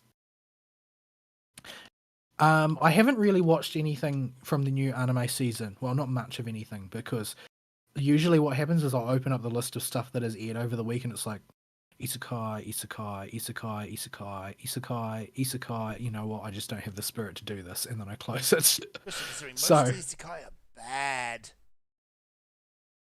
So yeah, I will get to it. I'll probably start tonight. Just see which ones have got enough meat on the bones to be worth following for a few more episodes and see how things go. But by and large, it's looking like a bit of a grim season in terms of variation in your diet, so to speak, because the massive preponderance of isekais this season is matched only by, I think, probably one or two seasons in the past since isekais became a thing with a capital T. So that could mean either we are cresting the peak of the boom, or we are hitting that moribund stage after the boom where they're releasing an enormous pile of dreck and nobody wants to watch it, and after the season they take the hint, which is what happened with Moe. Yeah. Like, there were two peaks in Moe concentration. One was at the peak of the boom, and it had been increasing steadily up till then. And the other one happened after the boom, when they were just basically shitting out whatever they could. That was Moe. And now Moe is basically forgotten as a genre. So maybe we're going to see the end of this thing in our lifetime. Maybe. Like, a little bit of isekai is fine. Enjoyable, even. Yeah, I like a lot of them. I like a lot of them very much. And because I've got low caliber tastes. As Gura says, it's okay to have mediocre tastes in things. Nobody's going to make fun of you for it. Well, I will. But yeah, hopefully we're going to see the end of this, because it's basically displaced any kind of creativity. Yeah. Because it's such a successful formula. But yeah, speaking of, though, I did pick up the first 5 volumes of the book version of Combatants Will Be Dispatched because I enjoyed that anime so much. How much worse is it? Well, it's localized by somebody different, of course. So some of the translations are different, and the one that sticks in the mind the most is that rather than being called Zipperman, he is referred to as the Fly, which I thought was kind of amusing. I like that actually better than Zipperman.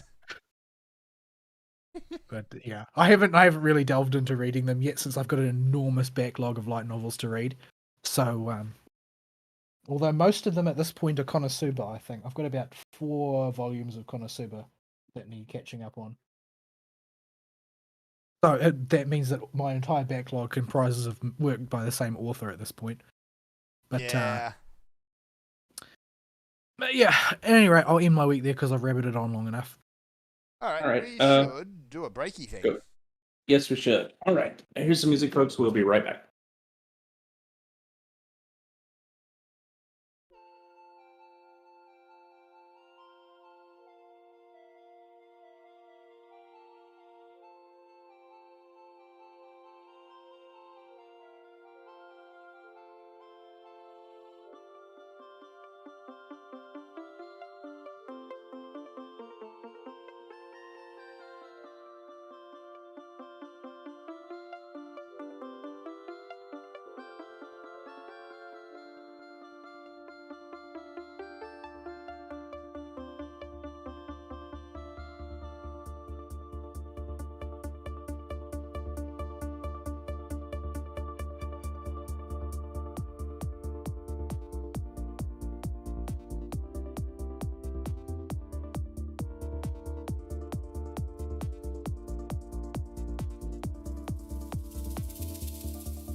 And we're back.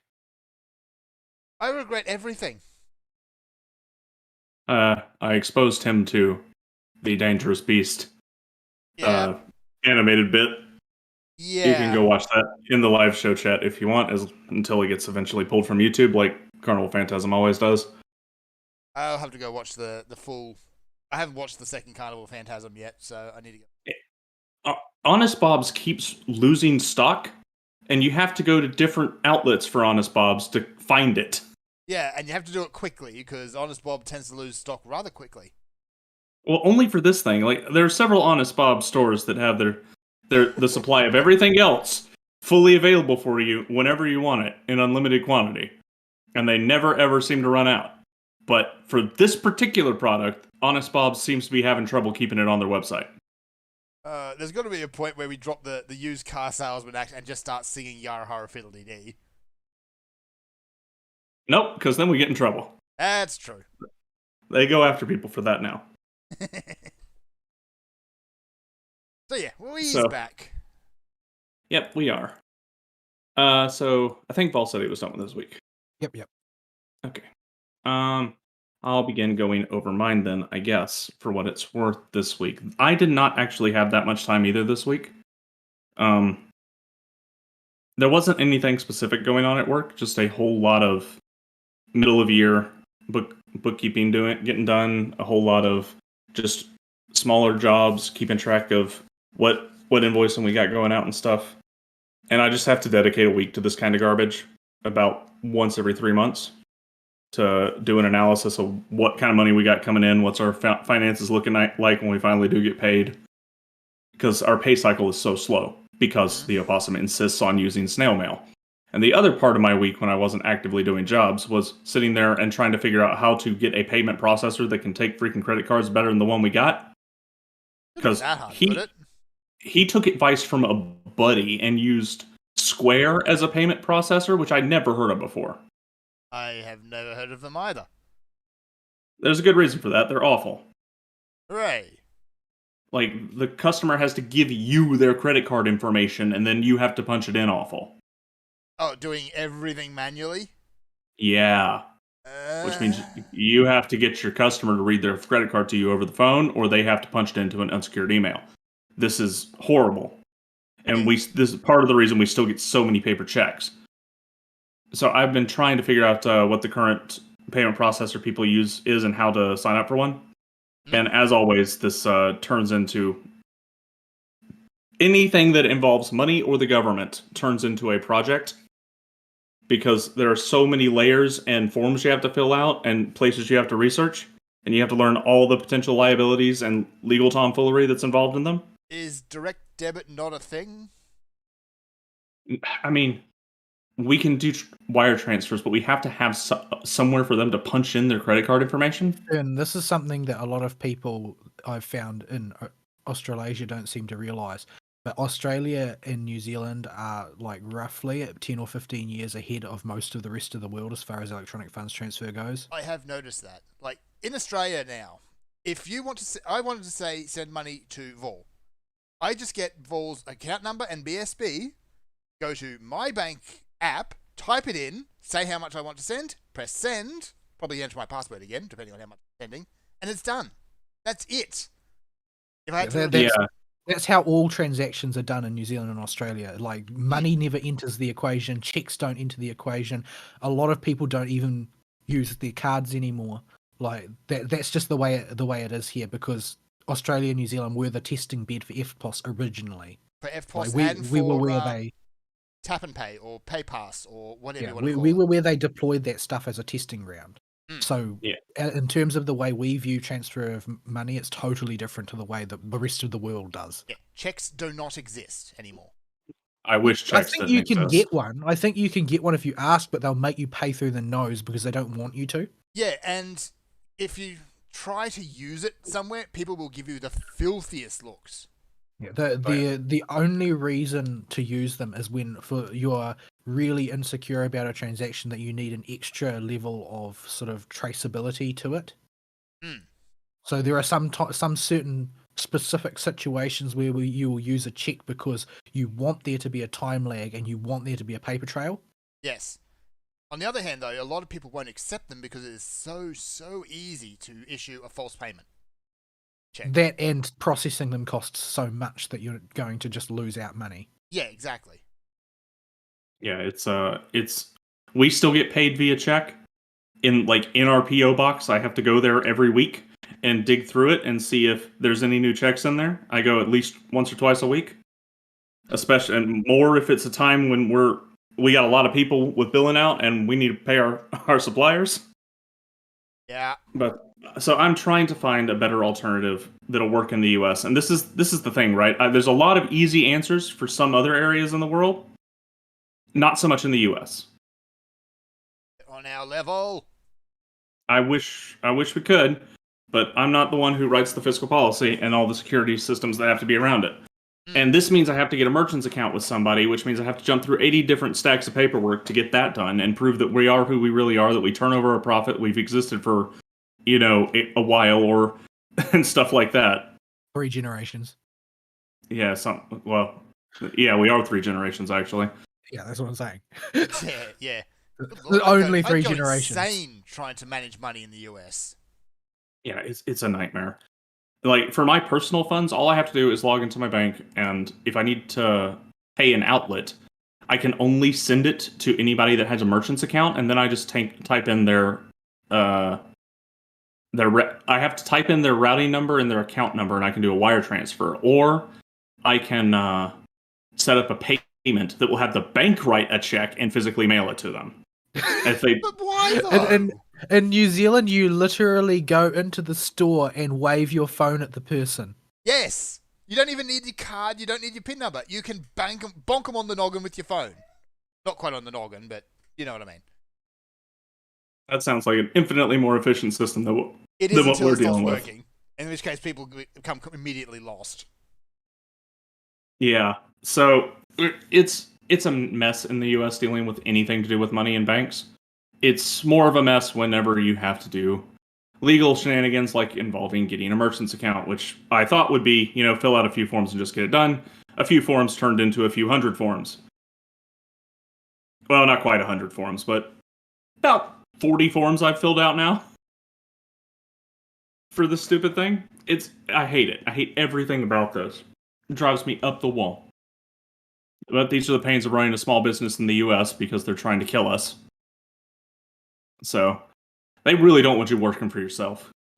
They want you to work for a big enough company that pays somebody to do all this for you. But I've been working on that. When I get home, I haven't really had a single player game I want to sit down and play right now. And I've just been a little tired from that. So I've been playing more of the Shadowverse. And while I've been doing that, because of what happened this week, I've had a lot of time during the enemy's turn while they sit there and figure out how the calculus changed with the new card they just drew, because they can't. LOL, I play amulets, lol, drop Jalent and win the game. Because before the nerf that happened this week, the meta was so brain dead, any brainlet could grind their way up to AAA rank, or maybe even Master rank. And all they had to do was hope they went first enough and could just chain drop enough amulets to win. There was no thought at all. So now all these brainlets that have got their way up to the higher ranks, because I'm reasonably high now. I'm at the top of B rank, about to ascend to A rank. Don't know how to work any of the new decks, and they have to actually do deck construction. They wind up with too many options in their hand, and they're sitting there staring at it for a full minute and a half until their turn auto ends. So I've had a lot of time to grind an FGO while they do that. Because I was getting really annoyed tapping my fingers for a full minute and a half after turn 3. So I've been doing a lot of FGO grinding and managed to get all of my gold servants caught up. Cersei's almost there. She's my last one. She's 77. So 1 or 2 more runs of the EXP thing, depending on success rate with enhancing, should get it there, and I'll have all my gold servants back to max level again. Along the way, I have noticed that there are a lot of rank up quests that I just didn't have access to and hadn't done. And wound up doing 20 or 30 of them. You were just concerned about getting rid of the orange number, were you? Yes. So, well, they also introduced a whole mountain of new ones. So yeah, and then there was they were continuing to come out after I cleared them out all week. It's because they were releasing 2 per day, basically, over the course of the anniversary. I was only waiting for Martha's. That was what I was keen on, because she was already OP, and then they doubled the strength of her defense down debuff on Noble Phantasm and gave her a Noble Phantasm buff. So yeah, now she hits an even larger track than she already hit. Yeah. So what else? I did the GSSR because I still had paid quartz laying around from the last time I did the GSSR. It's been so long since I played. Or maybe it was even the time before that. It's been a while since I've hit the paid quartz. But it's I pulled a 4th Cleo. I think it's a 4th. Pretty sure it's a 4th. Yeah, you're sort of past diminishing returns a bit there. Yeah, but I have her grailed up in level 100. And it's always rewarding to get one if you're that high. I mean, that's why I was happy to get my fourth MHXA, because she's level 100 and super useful. Yeah, Cleo is the solution.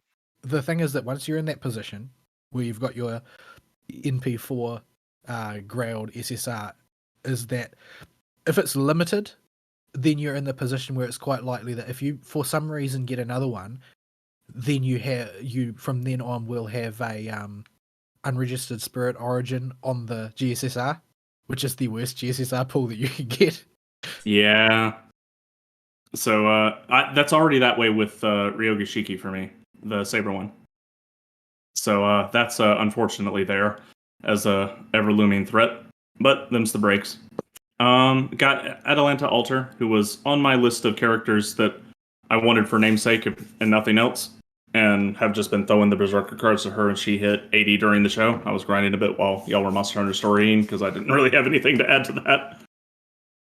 And that's pretty much all I've been doing with it, is just whenever the opponent's taking 80 years to do their turn, I'll just pop open a daily quest and mash through some hands.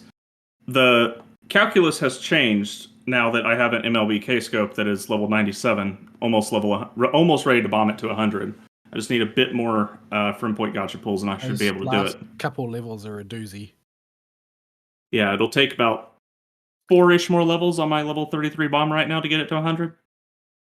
But the calculus goes from what team can I make to do this in 3 turns and still be able to do it relatively quickly, to what team can I push buttons the least on. And for hands, it's really easy. The answer is Hogeki Oi, Arash, and Bunyan.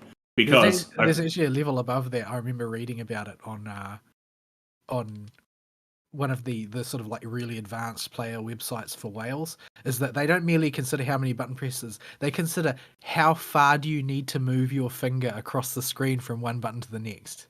That's getting a bit extreme. I naturally they talk about, oh well, you need to put these servants in this order and use these particular skills in order to move your finger the smallest distance between each button. I kind of do that now, but not to the obsessive degree they do. I just put everybody whose button I gotta press on the right side, closer to the cards. So, Arash and whoever the rotating NP battery, self-NP battery character with an AoE Noble Phantasm is, go on the right. And right now, the best one I got is probably Hogeki Oi, Arash, and Bunyan. But Bunyan has a problem. While Bunyan is OP for farming the hands and doors, if you ever need to do hands and door farming, you need to spend a Grail on her to make her able to do it. With level 1. And she's a Marika Servant. So because she's a Marika Servant, I didn't feel that bad about dumping a Grail into her to get her to 70. So I got her to level 70 with a level 100 K-Scope. She can one-shot everything except for the very last door and the very last hand in any given daily farming encounter, which is fine because any auto attack from her, even if it doesn't crit, will finish it. So, and her animations are really quick, even on her basic attacks, and they start right away after the NP. It's because she's the Rio character, and the meme in Learning with Manga was that Gudako was always annoyed that there was no NP skip button. Yeah, so she has a stupidly fast NP, AoE buster, and the only drawback is she has no charge. But if you have an MLB K-Scope, you don't need it. So I've got it down to 2 button presses with Arash and whoever else. The only one Arash doesn't work on is the Lancer daily. Because sometimes you just get a Lancer into the last slot and Arash fails, or you'll get a bunch in one rotation. And Arash can't do anything about that. He's going to fall short on every single one of them. So what you have to do is, instead, I run Bunyan, Mordred, and Saber OG right now. But I think there's a better way to do it. I just haven't thought of it yet with what I got. But I had a lot of Lancers backed up at the very end that just hadn't got leveled, like Parvati and who else? Neza and a few others that I just didn't care about that much. and they just kind of languish there at super low levels because I don't like doing the Lancer daily, because the Lancer daily also takes the longest in general, because archers are all the people who naturally have self-charge. So even before I got the MLBK scope, I didn't like doing that daily, because all my self-chargers, and they could reasonably one-shot any wave, are mostly archers. There's like Summerjon, Gil, and Ishtar. All are the best one-turn superchargers I got, but they they are all archers. So, didn't quite work. But managed to eventually get it working with Bunyan's buff, actually, which I had to scale up to level 8, because I ran out of chains. So that she can push the buster damage on Momo, OG Saber, and herself to be able to completely wipe the waves in one Noble Phantasm without too much thought. So yeah, did that while I was playing Shadowverse, and a little bit when I was on phone duty after work had already ended. And the other thing I did was spend a lot of time playing Shadowverse this week, because the nerf finally hit. Everybody knew it was coming. We knew you say we were finally, but if you compare this to the sort of response time Blizzard would have. Oh yeah, this is light speed, like that comparison. Yeah, so this was a week 1 nerf. It was so bad people were expecting a day 1 nerf. And I'll post in live show chat the current meta decks right now. But there were 2 decks that one of them was not a Brainlet deck, but was absurdly busted and just had no counter to it if somebody could pull it off. And they could pull it off consistently with the draw that deck had. The support, what they didn't nerf was the key combo card. The key combo card is still just fine and exactly as is. Instead, they nerfed the support card for it that enabled the ridiculous combo to happen. And what this card did was, it was a card that cost 1 mana that counted as 2 cards played that turn, because the way the combo works is the more cards played during your turn, the more ridiculous the combo piece's effect gets. And if you get up to 12, you can basically one-shot your opponent. And they could do this by turn 4 with this support card if they drew all 3 of them. So they nerfed this thing so that it completely lost its bonus card effect. And it also lost its grant ward status to all enemies, which means if an enemy has ward on their side of the field, you can't punch their face, or any of their other monsters. You have to hit the thing with ward first. So they took that effect away, completely crippling the card and moving it from an SS plus tier broken support piece for Forest to a piece of trash that nobody ever wants to pull now. So that one got hit into oblivion, but Forest is still just fine even without it. You'll notice I posted the top tier lists right now. And this is for JP side, which are way more obsessive than the English side for this game, in case it wasn't obvious. Latica Elf is still there in tier 1, even after this nerf. It just isn't every single deck, and they have to actually run some other things than their combo pieces and draw cards. They have to actually play the board now, so it's not nearly as cancerous as it was before. The other card they nerfed... The important part is that you can actually counter it. Yeah, now that it has to play the board, you can find answers to what they're doing. Before, it didn't matter what they did. They could literally sit on their hand for the first 4 turns of the game and not do anything, and then drop their combo and win. And then we had Amulet Haven. Amulet Haven was absurdly busted for how easy it was to play. It was a guaranteed win on turn 7, no matter what, because they had a card that scaled with the number of amulets destroyed on your side of the field. So you would run a bunch of low-cost amulets, and especially the new really cheap neutral ones that came out with this set, and just plonk them all on the board. And based on the amount that died, the effect got more and more ridiculous on this one monster that costs 7 mana. And part of his effect is to heal you to basically full health. So even if your opponent manages to punch through all the control effects on these cheapo amulets and do a sizable amount of damage to you, if it still gets to turn 7, you just get all your health back. And then you punch them in the face for whatever amount you got healed for.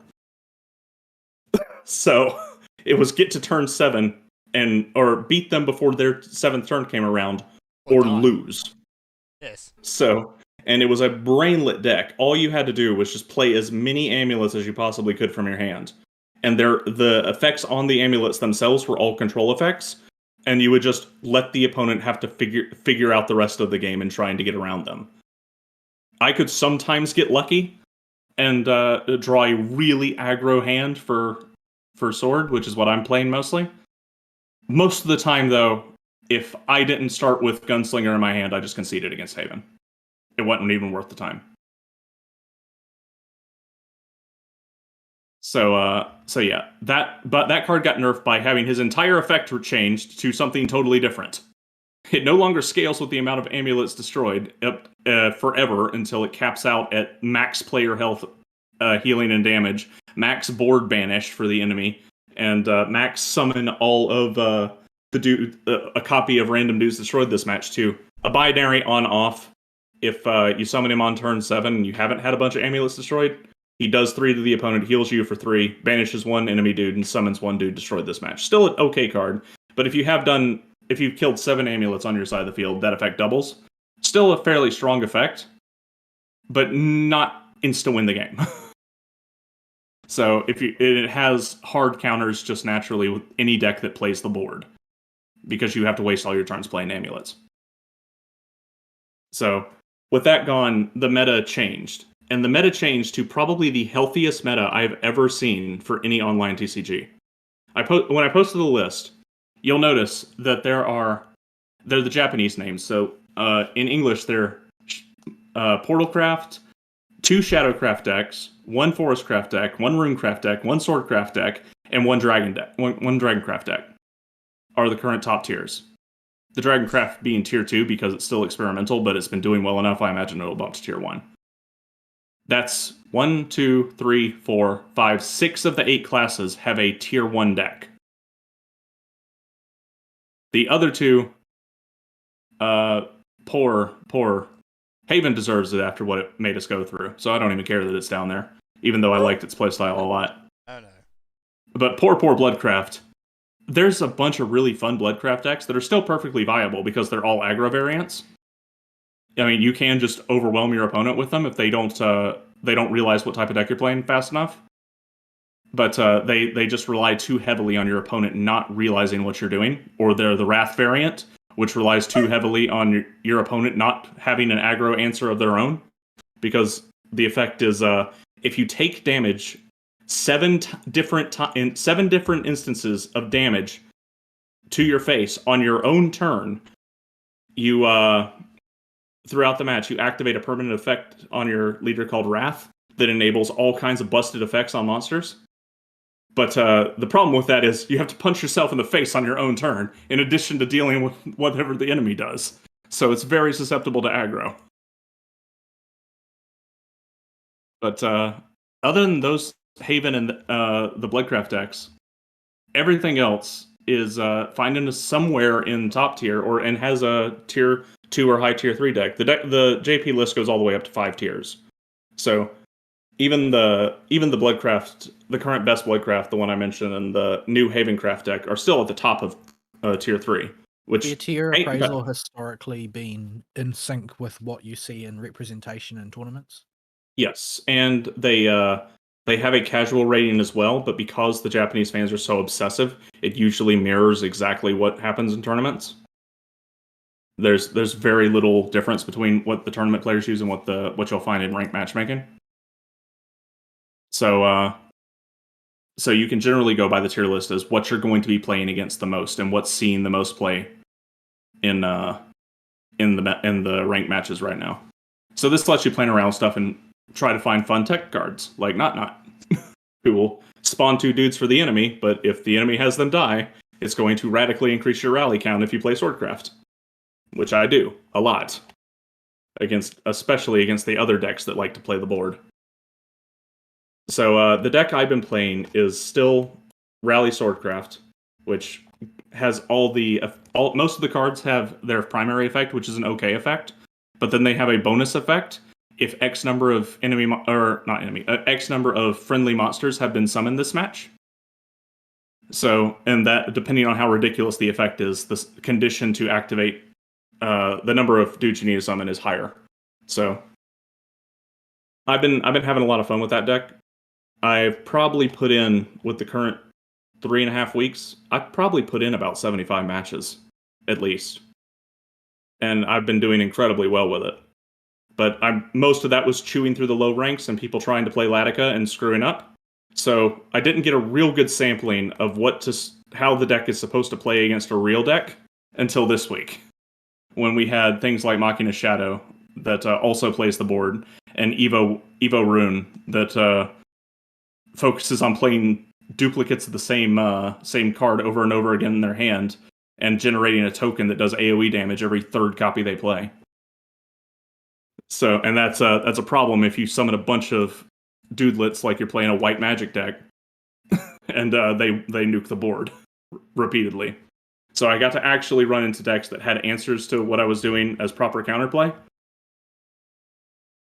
And in general, it was a lot of fun.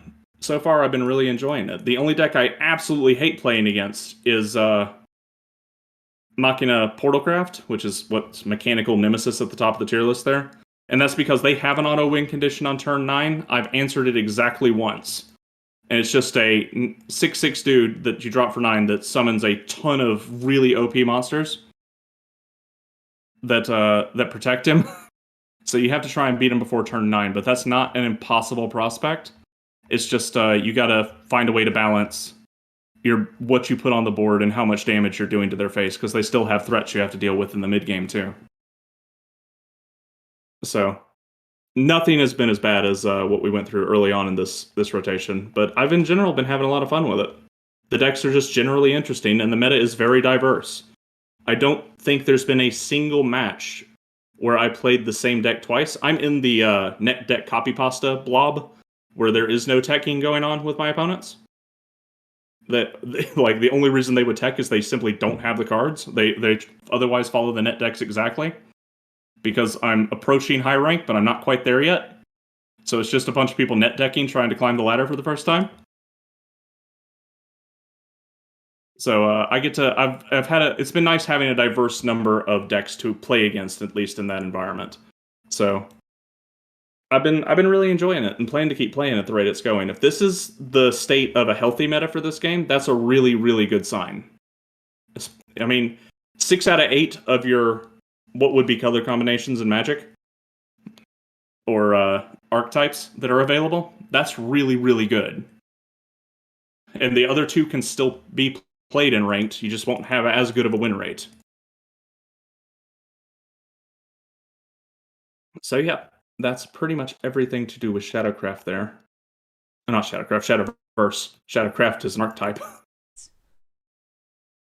And I think that's everything that I've been doing.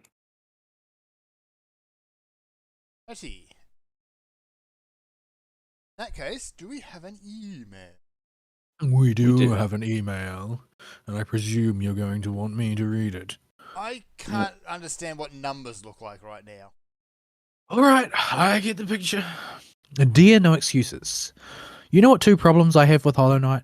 1, that the nail arts are kind of lame compared to just bouncing on top of the enemy. They deal too little damage for too long of a wind-up time. 2, the game set the bar so goddamn high that everything else is meh at best. Take Ender Lilies, Quietus of the Knights, for example. 1, I have no idea what a Quietus is. 2, I wonder how many tries does it take for any of you to say Quietus, or if you know what it is. 3, it is a perfectly serviceable Metroidvania. The music is pretty neat. The visuals are, while not as cartoony as HK, still very pretty. The combat seems to be slower and simpler. The basic attack actually outranges some enemies just a tiny bit, and you control a lolly priestess. And stop me if you've heard this one before, but you explore a ruined kingdom, its former inhabitants turn into mindless undead monstrosities. This time with an amnesiac priestess who is small, wears all white and can cleanse the corruption.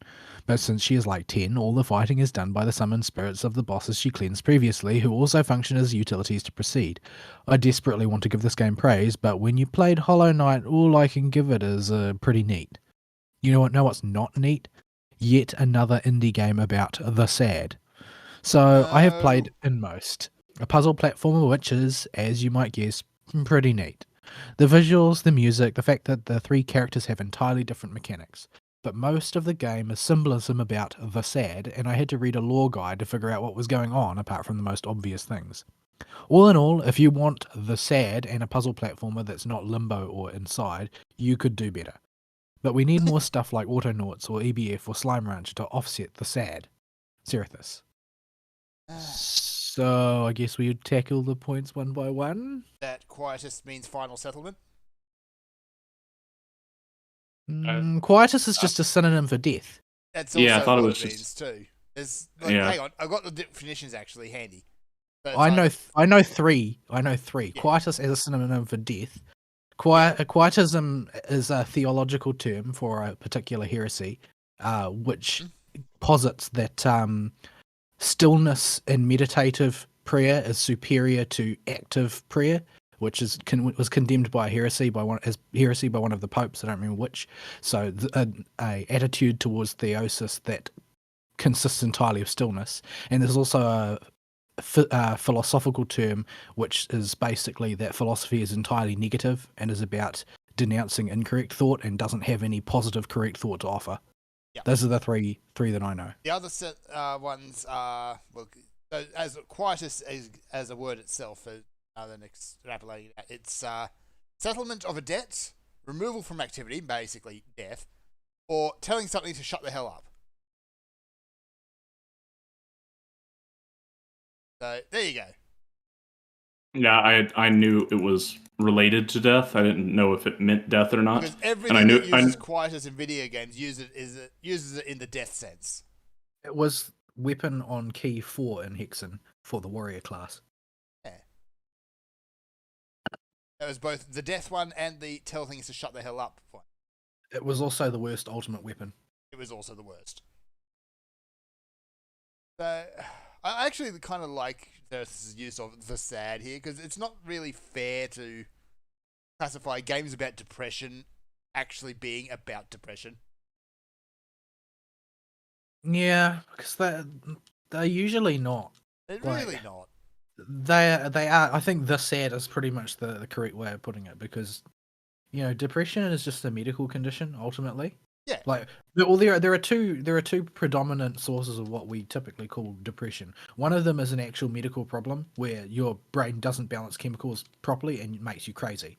And the other one is basically you feeling kind of sad because of whatever is going on in your life or not going on in your life that causes you to feel kind of sad. Yeah, There's not. Yes. I mean, both of them are problems, but making games about them doesn't help either of them. No. Especially so And it's ham-fisted game. It's just played out too. Like, I'm tired of it being used as a motivator. For I'm pretty sure I've said on a previous show that making games about depression should be banned by law. Yeah, we said that a couple of weeks ago. Yeah, it's just the equivalent of Oscar bait for games. Yeah, first and foremost, those games are never any good. And second, it's because it's so damn ham-fisted, it doesn't... Whatever meaning they had in it is completely lost. Well, there was Celeste was pretty good, but it was all about my anxiety and my depression, and it just took away from the game. Like, the rest of the game there was good, but I just did not give a flip about this poor girl climbing this mountain of depression or whatever. Yeah, because she had the sad. Like, tough turkey. And this is not politically correct at all, but most people fall into the I'm just feeling down right now rather than a chemical imbalance that are currently diagnosed with depression. That's definitely the case. But I think that's the case with most mental illness, is that most of it can be dealt with via therapy. The correct sort of therapy, which you probably can't. And a non-trivial portion of it can be dealt with by growing some balls. So yeah. I'm not saying that everybody can mentally help themselves out of every dark place, but what I'm saying is that laziness and cowardice cause things that are commonly diagnosed as mental illnesses as well. Yeah. It's the mental health industry is a complete and total mess. And anytime somebody tells me they've got some kind of mental health problem, I am skeptical at best of their claim. And if they're not outright lying to me to get pity points, they probably didn't need that categorization in the first place. Because in general, if you know somebody with depression, you don't want to be around that person. It is not something you think is something you can just throw out there to get pity points. These people are seriously messed up. And most people just throw it out there for pity points. They need a person who's actually suffering from depression needs help. They don't need pity. Like they don't want people to feel sorry for them, or they might intellectually, like superficially, want people to feel sorry for them for the attention or whatever. But generally speaking, what they actually need is for somebody to help them get their shit in order. Most of the time. Most of them will also not advertise it. Yeah, that's why people who are depressed so often kill themselves, because nobody even realized. If somebody is really, really open about how depressed they are probably just looking for attention. Yeah, it's just the attention. I'm sorry for people that actually have legit depression. It seems to actually be a real disease, as far as I can tell with what the medical science has said in the past. There seems to be enough well-sourced studies to say so. But for those people, the attention seekers and the pity party people have just drawn all sympathy I could have away from your little cause. Yeah, I think that the biggest problem with depression as a mental health condition is actually probably that people utilize chemical cure-alls as a way of dealing with it, which is just a way of addicting yourself to drugs ultimately. Because a lot of these types of things are basically just caused by, poor behavior or a poor outlook on life, or some bad stuff has happened and you haven't moved on from it. You're just wallowing in it or whatever. Like there's a lot of extremely mundane causes for extremely mundane forms of depression, and the number of people like that are massively going to outstrip people who are seriously in a bad way for medical reasons. Yeah, it's there's a very useful skill that any normal person can pick up if they actually don't want to be afflicted by a lot of mental health problems, and it's learning how to readjust your headspace. How can you get into a different way of framing the world around you with your own thoughts so that you don't think of things in a way that's being damaging right now? And it's a life skill I think that everybody needs to learn, because the instinct is always to wallow in self-pity. That's most people's first gut instinct. When something bad happens to you, you want to just feel sorry for yourself because you feel like you are entitled to have it not happen to you. When the reality is that shit happens to everybody, it's just a matter of magnitude and frequency. Yeah, and I won't say I'm a master at the skill. It usually takes until emotions cool off before I can do it, but it's still something you gotta learn. And it's not something they really teach people anymore. Well, it's because you're supposed to learn it in church. You're not supposed to learn it in school. Yeah. People don't go to church anymore.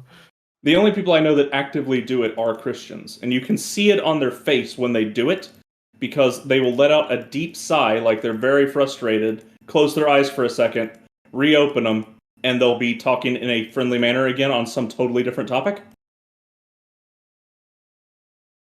And it is not an easy thing to condition yourself to do. You do have to learn the skill. It's not natural at all. But they don't teach you that in today's culture. No part of today's culture puts that as an acceptable way to deal with things. Well, the more modern part of today's culture lionizes self-pity and being a victim. So yeah, you're not going to see that. You're not going to see an attitude that's, make the best of your circumstances and do what you can to move forward. It's wallow in self-pity and everybody needs to make way for you because you're a victim. I've seen it, like, make the best of the situation by taking that shit to Twitter and monetizing it. Oh yeah, I mean, you find those people and they'll complain about things on Twitter and their Patreon will be in the follow-up tweet. Yeah, if not in the original. Yeah. Preferably don't adjust to a headspace of grifting, but, it's probably better for you personally than wallowing in self-pity. Well, the thing is that you're probably not actually wallowing in self-pity if you were able to reorient yourself to grifting that quickly. That's true. So yeah, just stop making the games about the sad, please. Yeah, you're not actually helping anybody. You're not raising awareness, because the reality is that everybody feels depressed sometimes. There's probably nobody who doesn't go through a dark place at least once for some reason. You don't need to familiarize people with how it feels to feel down. Yeah, we've all had probably at least once a decade, a month or two, where things just ain't been going our way for whatever reason, some worse than others. And ultimately, their commentary on, here is what somebody's subjective experience actually feels like. Like there's no reason to believe that you've got access. Like there's no reason to believe that you're portraying things in a way that other people are going to find credible or understandable. You might strike some resonance with someone over that, but you don't know what that experience is like for other people, and trying to parade it in front of the world as though it's something that everybody needs to sit up and take notice of is just kind of cringy and embarrassing, to be honest. Yeah, the thing to do with the thing to do with people that have the SAD is not to counsel them and be nice, super nice. You don't want to be mean to them. That's not going to help. But being a bit more upbeat than helping them wallow in the SAD is probably going to help them a bit more. Yeah, just give them something to do so that they don't wallow. Like, distracting people helps, because when you are distracted, you're looking at things from a different perspective. Yeah, and you give them something to orient their thinking and to acquire new skills and hobbies with. If you just start introducing them to stuff and be generally positive, somebody that's very sad or very upset at the moment, positivity around them is very infectious. Yeah, the thing is, ultimately, you cannot be hauled out of depression by anyone. It is not possible. You have to want to leave it behind. And it's easier to get people to want to leave when they're not thinking about it. Yeah, they need to see another world where they're doing something other than wallowing in self-pity. Yeah. Also, we should probably say we are not mental health professionals. Please don't annihilate us, YouTube. Well, neither are the health professionals, so I think that's okay. Most of that field is basically a scam at this point. Yeah, like it is probably the single most degenerate academic field in existence at this point. That's not counting all of the imaginary ones like lesbian dance theory and that, because those aren't real fields. But like psychiatry and psychology is so clogged to the gills with fake research and quackery that there's no way of determining if any of it has any value anymore. Like there are lots of good-hearted, well-meaning people involved in that field, but there is no way to tell a competent practitioner from an incompetent one, even by results in some cases, because the individuals that they happen to be presented with are so important to the outcome. And even then, you have no idea if you knew for certain that the one you got is competent. You have no idea, unless they've personally done the research themselves, whether or not any treatments they're doing are sane and make sense and are based on actual studies. Yeah, honestly, the ones that seem to have the most sort of like broad success tend to seem to be ones that their outlook on therapy is basically telling people common sense, unpleasant things they've been avoiding thinking about. I used to know one psychologist who had to work out of a metal garage on a personal piece of property owned by either one of her family members or her friends, because she tried to do her own research and couldn't get it published, and the community actively tried to get her canceled. Well, because internally, there's a lot of money tied up in it, because ultimately it is treated as a medical profession. And they have long-standing ways of doing things that are tied up in long-standing deals with the pharmaceutical industry as a whole, which involve automatically administering drugs as a treatment for basically everything. And they if it makes them more money to make up a new disease, or to just say this person has it anyway to get them as a recurring customer, that's something that they are financially inclined to do, even though it's morally wrong. And because it's so obtuse with their studies, the average human is just going to take what the expert says and they go, well, they went to school for it. I guess they know what they're talking about, even though that is something nobody should do anymore.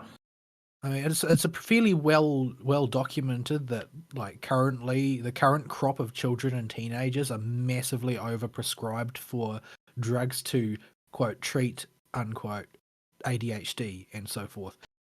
Like, do you think that they're actually better off than, say, a previous generation that wasn't mass administered drugs to control their mood? Yeah, Like, and don't because that wasn't always how things were handled. It wasn't always like, oh well, this kid is a bit rambunctious in class, so we're going to drug him until he's not. That wasn't the way the world always worked. And do you think that kid is actually better off? no, and society isn't better off either because it's forced all these individual quirks that made people unique into boxes that can be defined as a medical disease. So many of the symptoms of ADHD, like we all know somebody that's a little flighty or an airhead, and before the medical boom in the psychology industry, that would just be somebody that was flighty or airheaded sometimes. I'm flighty or a little airheaded sometimes, but that doesn't mean that I have ADHD. But they will diagnose you and prescribe you that medicine just because that ticks enough of the boxes by itself that yep, we can totally get you as a recurring customer. And furthermore, they will do whatever they can to make it so that whatever they diagnose you with there is no full cure ever in psychology. No psychologist that makes enough money to stay in the profession is telling their customers, "Yeah, you don't have to come to me anymore." Yeah, Once we get to this point, it's always about management. It's not about getting better. It's about managing your condition. yeah, there They is will no use that treatment. language. They will use that language. They will not say this is what you need to do to get from A to B where B is being better. It will always be this is how you manage your condition. This is how you live with your condition. It's never about getting better. Yeah. It's a field that I've also talked about it a little bit. I've talked about it as one of my pet industries I absolutely hate. so yeah, we've been in the weeds on that one for a bit. What else did he mention? Hollow Knight. Yeah, have we got a release date on when Silksong comes out yet? Nope. They were in the lockdown area of Australia. Yeah. Like that probably threw a monkey wrench in plans. And honestly, I would rather them delay it. Taking the optimistic approach to this, I would rather them take their time with it because the COOF threw a monkey wrench in so many things and do it right than just try to get it out because the fans are tapping their feet. Yeah, absolutely. And given their location in Australia and that the COOF did affect them, I can give them about an extra year and some change on what my normal expectations would be at least. You say the COOF affected them, but did it affect them more than a seasonal flu? Well, I mean, more the government response to the thing. It's about the government attempting to destroy business in that state. That's what was going on. Yeah, and having looked at some of the things your government did to small businesses in that time, I don't even want to think about what a small business with a nice, neat profit line like Team Cherry is going through. That's got to hurt. It got bad. It got Yeah. The whole thing is such a clown fiasco. Like, why? None of this crap was necessary. Well, I could tell you why, but we'll get thrown off YouTube. Yeah, don't do that. I don't think any of the governors in Australia have a clue. I think they're just copying somebody else. Yeah, that's not good. Yeah, we'll have to save that for the Discord and after the show. So hopefully we shall see Silksong soon, and it will be all the better for it. I cannot wait, but I'm going to. Yeah, I haven't had the same problem that Serathis is talking about. Really, so Hollow Knight was really, really good, but there's still plenty of other games, and the other games in this subgenre still play differently enough for the most part. It's a subgenre that allows for a lot of developer creativity when it comes to either the world, the characters, or the way the game plays. It just has the same bones. Like there's a map, you explore it, and it's usually 2D. Yeah, very simple formula. Yeah, as long as there is a map, you will reveal more of as you explore. I mean, you can go make anything from that. Yeah, but everything with materials or moves or whatever. Yep. So I haven't had that problem. I mean, I played one of the Momodora games afterwards, and it felt nothing like Hollow Knight, but still was a great game. Blasphemous was really weird, but it was still a good game. Yeah, there's still plenty of ones that are out there that fall into the same categorization as Hollow Knight, but still feel just fine in their own unique way. Hollow Knight does cut it fairly bare bones and just does it all really, really well. So it sets the baseline for what the subgenre can be at its core really high. But I think if you just go and keep exploring the subgenre a bit, you'll keep finding new stuff and just seeing the ways that people deal with it and make it more interesting every single game alleviates the problem he was talking about. It's just a matter of what you focus on. Fresh take on everything. All right. I think that was everything. Yep. We actually don't have any news. There's a couple couple things. little bits. Oh, right, the carryovers. Yeah, also the carryovers. Let's talk about the stupidity of the Switch. I'm not sure why this has created such a furore. Like, this whole concept of a Switch Pro, as the media was calling it previously, like that, as far as I can tell, was 110% a creation of their own wishful thinking. Yes. It wasn't based on anything. Like, I have said in the past, in response to people talking about, quote, Switch Pro rumors, that it was, oh, well, it's already confirmed that there was going to be a new Switch. And the reason why I said that was that I knew that Nintendo had made a deal to source OLED screens, meaning that they were going to update the hardware. But the thing is, Nintendo never update hardware mid-cycle. They've done it exactly one time in the entirety of their history, which is with one of the DSs. Yes, the new 3DS, and they put more RAM in it. It wasn't a Yeah. graphics chip. That was probably because the device was so experimental. Nobody had ever released anything even remotely resembling it on the market, nor has anybody ever since. So it makes sense that it's going to need some mid-cycle tweaking. By contrast, the Switch itself is a mobile phone. There are plenty of these on the market. They know exactly what it is capable of and the way that technology is going to age. So they can just release the product that they want to release, and then when they're done with that product, they'll release a new product. There's no reason whatsoever to believe that they're going to do a full mid-cycle power upgrade.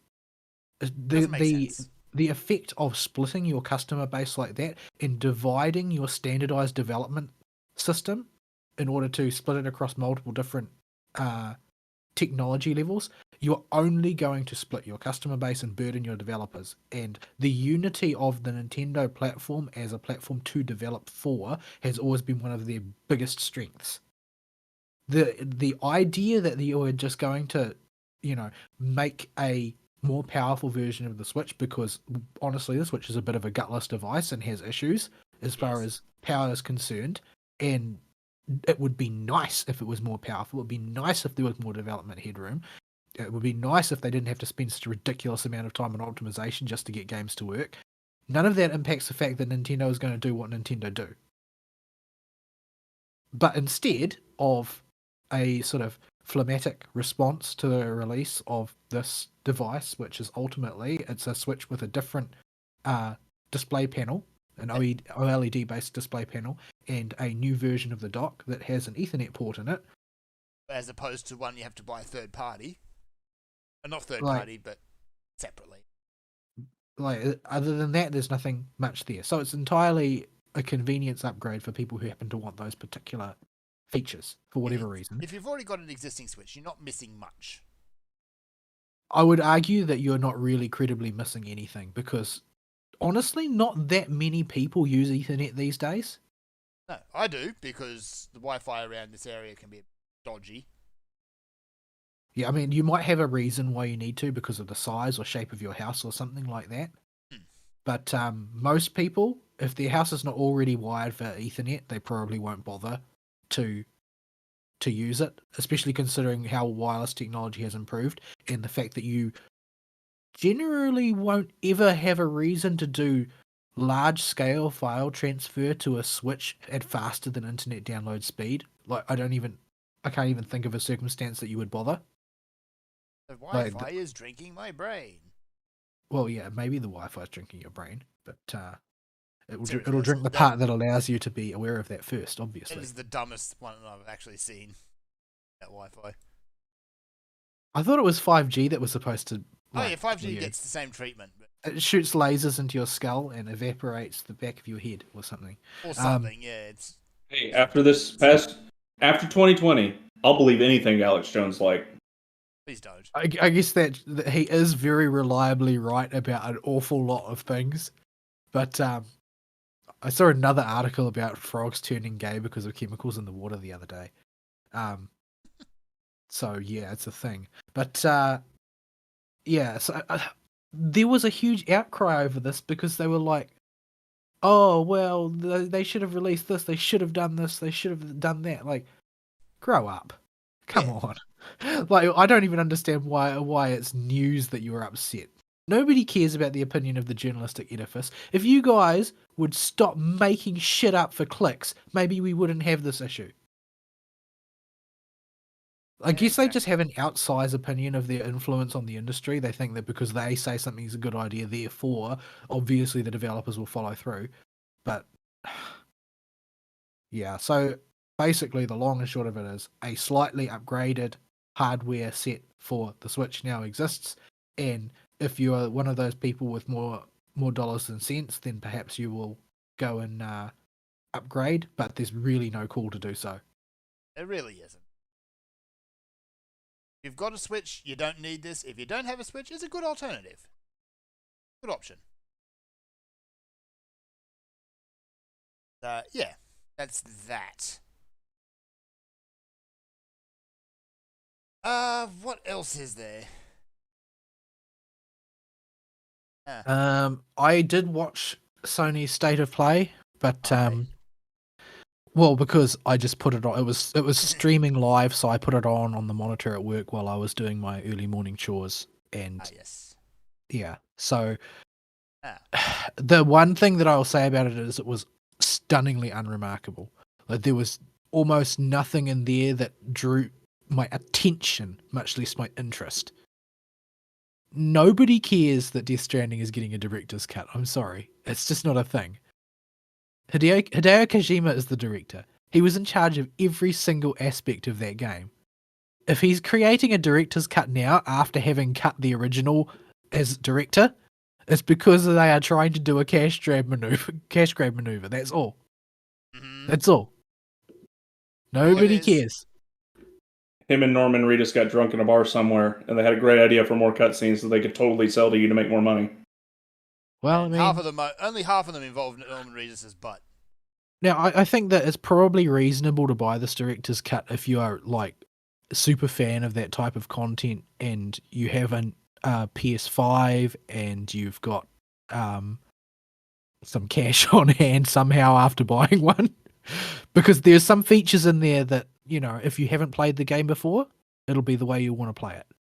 Because they've got like the haptic feedback features have been added, and trigger resistance features, and 3D audio features, and the performance has been improved, and that sort of thing. So it's a definitive version for people who are really keen to play it, but for some reason haven't yet and have the new hardware. But for everybody else on Earth, I can't think of why you would bother. Yeah. Like the sort of stuff that they advertised on the trailer during that section of State of Play was like, it was the sort of stuff that I would expect to see in a trailer for like a mini between two major patches on an MMO type of content. Yeah. So it's not exactly an expansion. Incidentally, we got the expanded edition that's still on Steam for $100. Yeah, I'm not going to play that game. It looks dull as ditch water. It really does not look all that fun, does it? Like I watched Kez and I play a big chunk of it, but the only thing that was interesting was her reaction when the game didn't act the way that she expected it to, because it can be very strange at times. Yes. Because honestly, the game is not very interesting from what I could see of it. It's go out into the world and find interesting places to pee off. It's like this is just, you know, Paperboy 64 with fancier graphics. And weird babies making. And that's the heftiest compliment I can pay it, as well as the grandest criticism, I presume. But yeah, there's a bunch of battle royale games and class-based shooter crap and that sort of stuff that they trot out every time a company does one of these things. They're all dull and boring and pointless. Yeah, I'm not quite sure what the market is for yet another one. You would think that they would run out of people at some point to play this crap. People who play battle royale games, they tend to find the one that they like and they stay there. Yeah, unless there's like, well, there is one major exception to that rule, and that major exception is when they are playing it because a streamer plays it and that streamer changes game. Yeah. See the trend chasers. See Asmongold. Hasn't that been a fun couple of weeks? I've enjoyed it because I am very, very much a supporter of Final Fantasy over WoW. Yeah, so let's tangent onto all that. I know it's not really a planned article, but there's been a furor over Asmongold, the one of the most prominent WoW streamers, jumping ship to Final Fantasy XIV. Because WoW is a pile of trash. WoW is bad. And, okay, I don't like Asmongold very much. I find him kind of a pillock, but... Well, he is kind of a pillock, but I think a lot of people also watch him because he's a kind of a pillock. Yeah. Like, he does have a core of, like, diehard fans who basically worship his every word. Yes. And I can... While I don't agree with that sort of diehard fandom, I can sort of understand why somebody would see the appeal of Asmongold, because most of the other streamers in those really big mainstream games are grotesque, sanitized corporate acts like Ninja.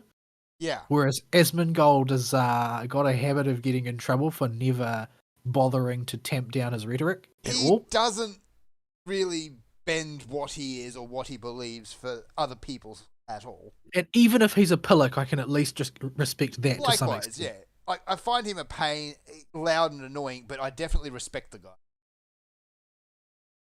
He just seems generally slow to me, and is incredibly painful for me to watch anything with him in it. Well, that's because he's become something other than a gamer now, because he's an entertainer now. So he spends half his time looking at the chat. Yes.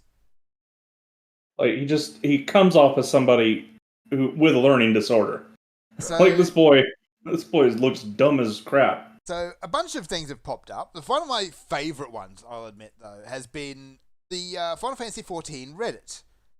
So when Asmongold made the jump over, he got hammered by stream jumpers and stream snipers.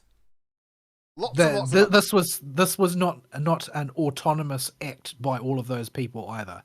This was something that they arranged because apparently they wanted to take some kind of weird vengeance on him. I don't know. They just said, okay, no, we're going to kick him out. We don't want him here. Something. I don't know. It was organized from outside. The Final Fantasy people, a lot of them were upset at him suddenly showing up because where he goes, his fans also go, and it kind of destroyed Limsa Lominsa. Yeah, it kind of exploded. But that was always going to happen. And honestly, from what I heard, that most of the Final Fantasy people were relatively phlegmatic about it. Like they didn't care all that much. It was annoying, but you can just go elsewhere for a while. Yeah, and later on, streamer somewhere, you just go somewhere else for a bit. It's fine. Later on, you can enjoy the benefits of increased population. So it's fine. No biggie.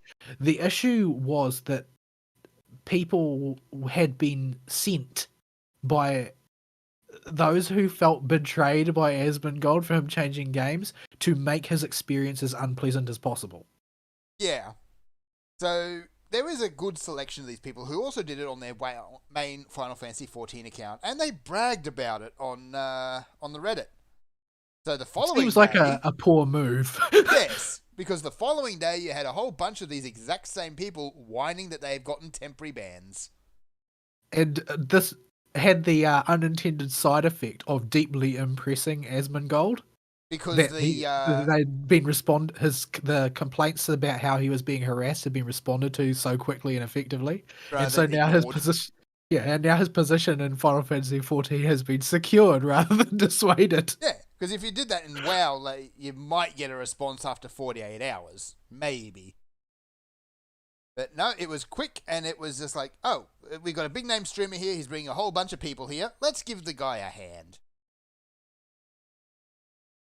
Just the screaming and the crying of people who've gone out, they've done something that blatantly breaks the rules, and it's also something that actually affects the potential of new players coming to the game, and then wondering why they get banned. So that's been fun. There is another. I'm not exactly sure what you'd call it. Event, I guess, surrounding this, and that involves a WoW dev. Yes, I saw this as well. It wasn't. I don't know if it was a dev. They were like, they definitely worked for Blizzard. I actually dug a little deeper on this one after you mentioned it because I was thinking, no, it's just a Reddit troll, but no, it's a community lead who came up. He started in WoW Insider and kind of jumped the ship to Blizzard, one of those ones, and then worked his way up. Yeah, So- he was some sort of like product marketing lead or something like that. Something like that, yes. But one of the people who should have known better the most. Yeah. He got salty on Twitter. Yeah, I think that this is probably something that's endemic to Blizzard, and he's caught the disease there.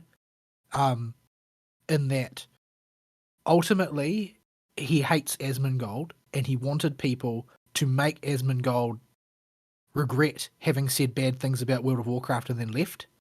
Because as far as Blizzard's concerned, that is not merely a shot across the bow. That's an active attack for someone as big as Asmongold to decide that Final Fantasy XIV is better, publicly denounce the things that he thinks are wrong with WoW, and then go elsewhere. Like, they didn't like that. They didn't like that very much at all. However, what they didn't do was examine the reasons why he might have said those things and what he had actually said, and have a little bit of perspective about actually the reason why he's been shilling for WoW all this time is because he used to like it a lot. He did And like now he doesn't. like it. I used to like it.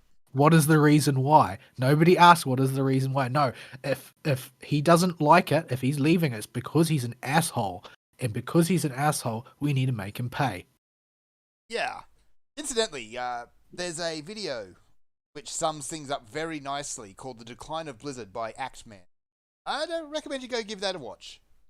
He puts a bit of a pantomime on at the start, but you can skip over that because nobody wants to watch Deckard Cain break into someone's house. But, yeah, he does a good breakdown of kind of what Blizzard became, how they became successful, and then how they fell from grace. He doesn't hit Alternatively, if you want, if you want to know, you can just look at the mission statement and values of all of the companies that have been founded by ex-Blizzard employees.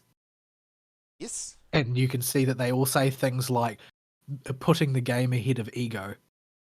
Yeah. And that's a good chunk of what has happened to Blizzard is their heads got too big. Yep. It's the same thing that we've seen echoed through the console cycle time after time after time, is that the loser in any given generation is the one that was smuggest about their victory in the previous generation. Yeah, Sony.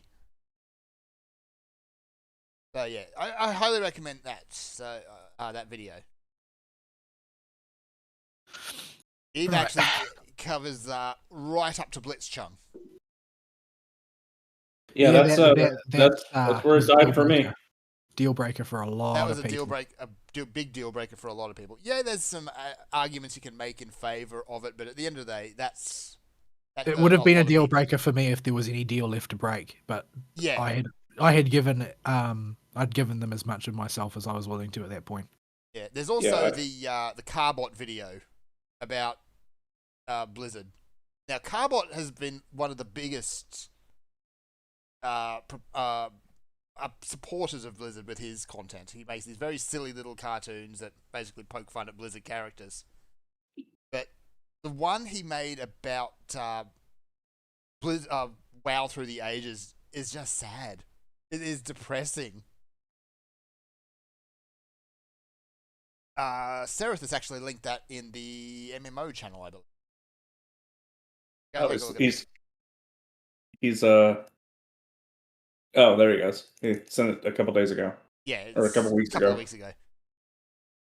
So yeah, that's Asmongold. I think is probably the biggest to jump from the WoW ship, but he's not the first by a long shot. He won't be the last either. He definitely won't be the last. Like I think World of Bellular Warcraft- Gaming's already made the jump.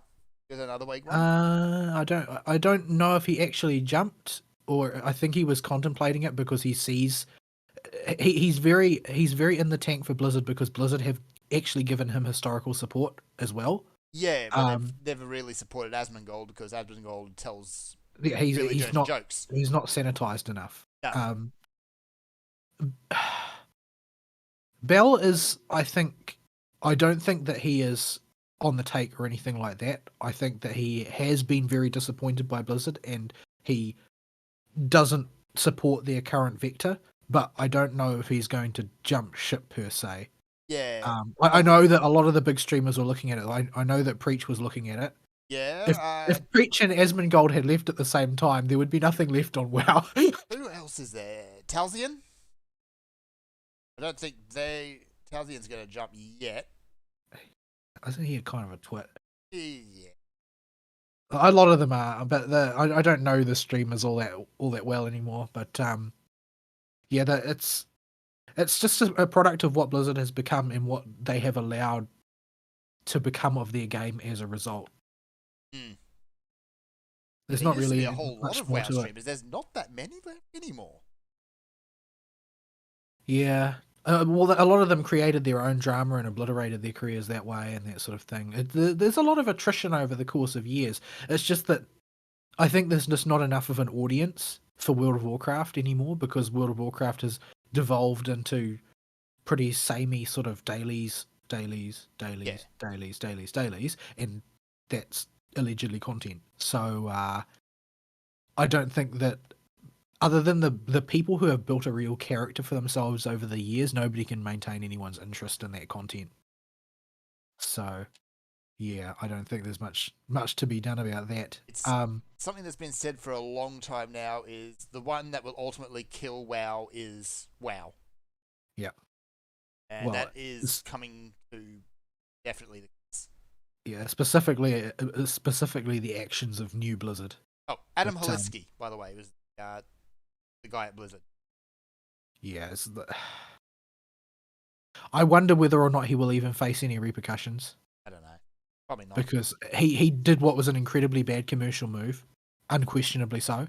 But that incredibly bad commercial move is also in line with the way Blizzard thinks. So, I mean, do they even see it as a bad thing? Because it seems like they are way more in the tank for holding to their position than doing the thing which is actually coherently supports the product that they're trying to sell.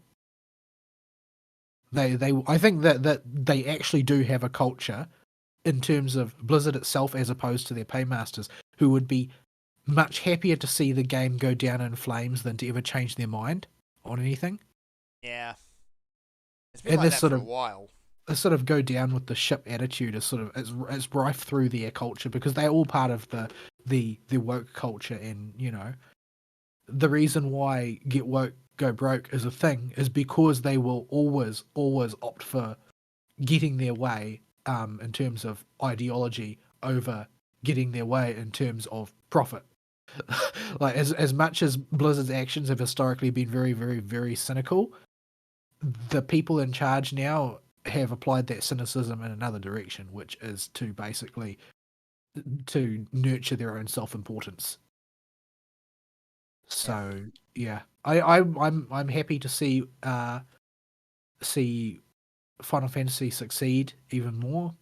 Their previous expansion was a smash hit compared to Blizzard's, which was a damp squib. Yeah, at best. Here's the thing, though: someone who played Final Fantasy 14 at the beginning and someone who played WoW at the beginning, whoever plays WoW at the beginning and comes back to it without playing anything in the middle and starts to play it now will not recognize the game one little bit.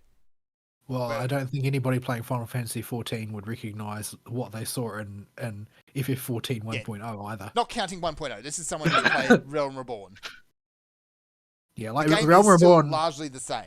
Yeah, it looks the same. It feels the same. It's just you can see the polish that has been applied, but there has not been extensive renovation as such. Yeah, a And couple of most classes of have been overhauled a bit, but they're still recognizable. I played pretty consistently throughout Realm Reborn and Heavensward, and I've played a reasonable amount of Stormblood, and my characters and their classes still feel the same, roughly, as they originally did, save that a lot of the things that ticked me off are now no longer issues. Like, for instance, my biggest problem with Paladin tanking originally was that holding AoE aggro was just a nightmare. And the system to do so seemed to have been bolted on to the rest of the class as opposed to being a part of it, and that is entirely a non-issue now. Yeah, same thing with Machinists, is where you had your combo and it was the be-all and end-all to do that combo. And lag would ruin it for you. So they fixed that mostly.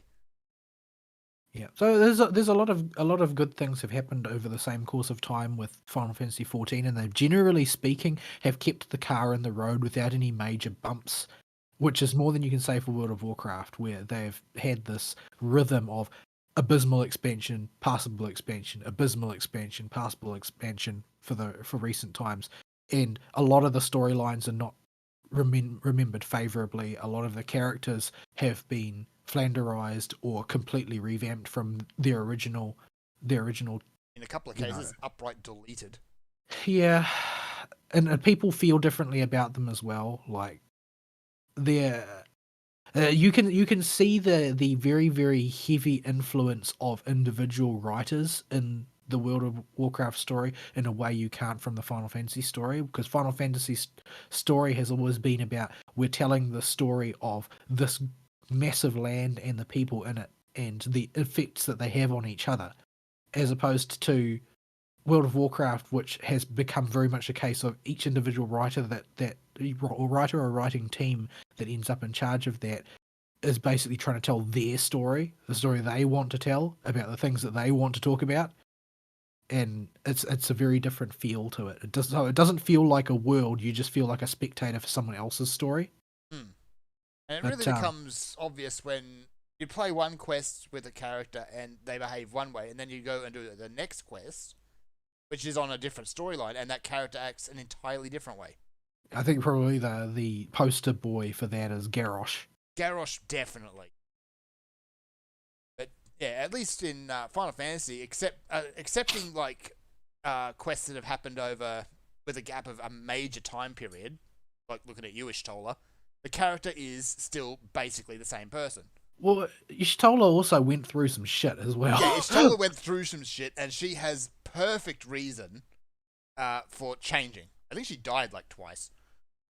Yeah, she's pretty much died before. She's been mortally wounded a couple times. She's been blinded. Spent a good amount of time just not existing.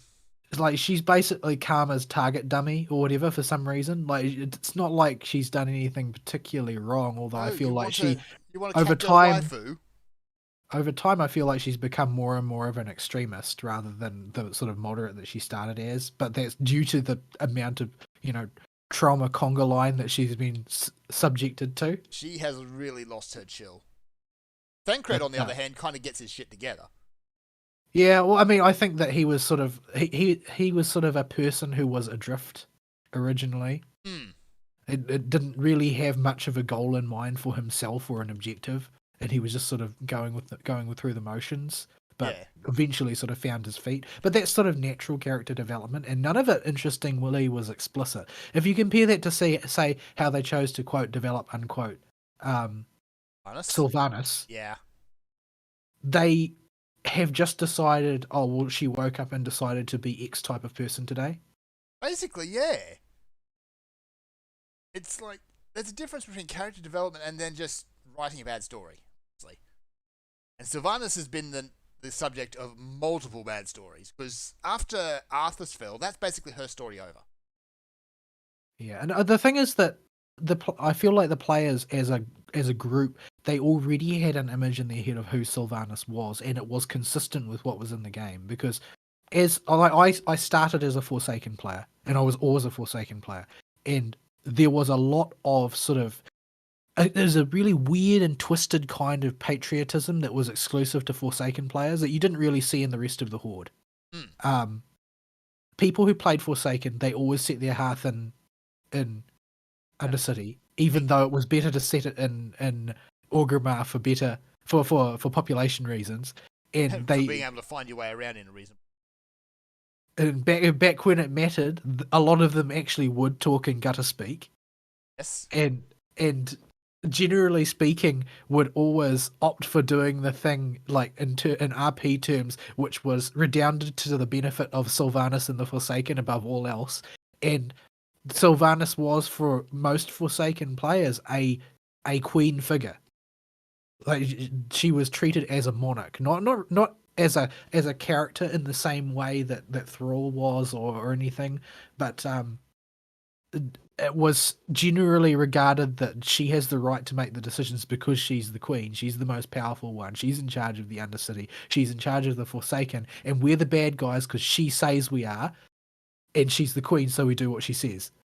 So there had developed over the course of vanilla a distinct character for characters who were Forsaken and the people who played them. They tended to behave in a particular way, and the rest of the horde, they tended to act like, frat boys. Basically, was the sort of attitude they had. They would bumble loudly around Orgrimmar and do their thing and whatnot, and they were the bulk of the horde, and we were the edgy boys who took everything a little bit too seriously.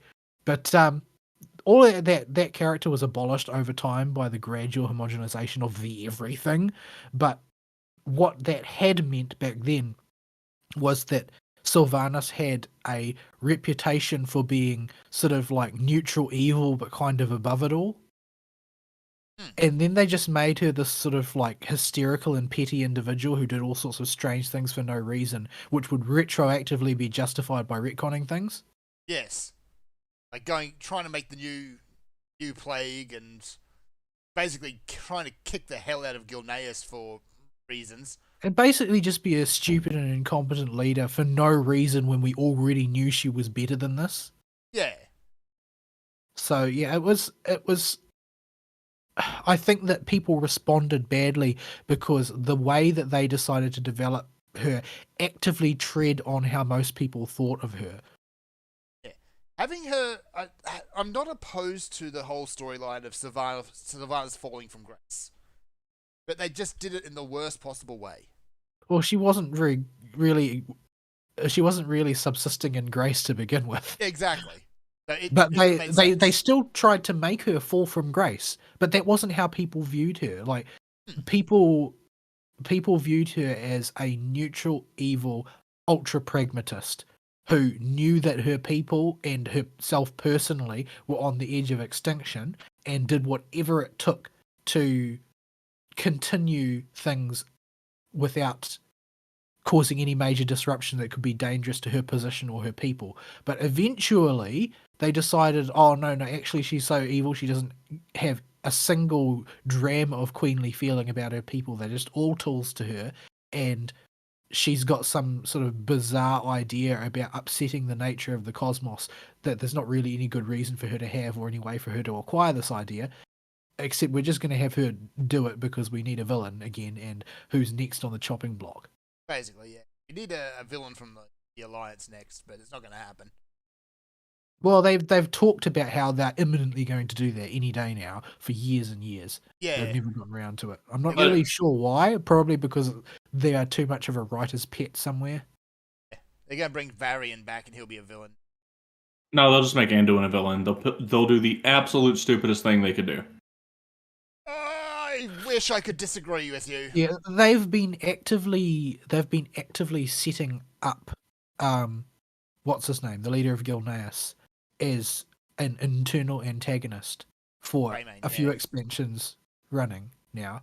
But they don't think that they've been careful to avoid having him do anything that's actually everything that he has done that has been extreme or aggressive has been perfectly justified.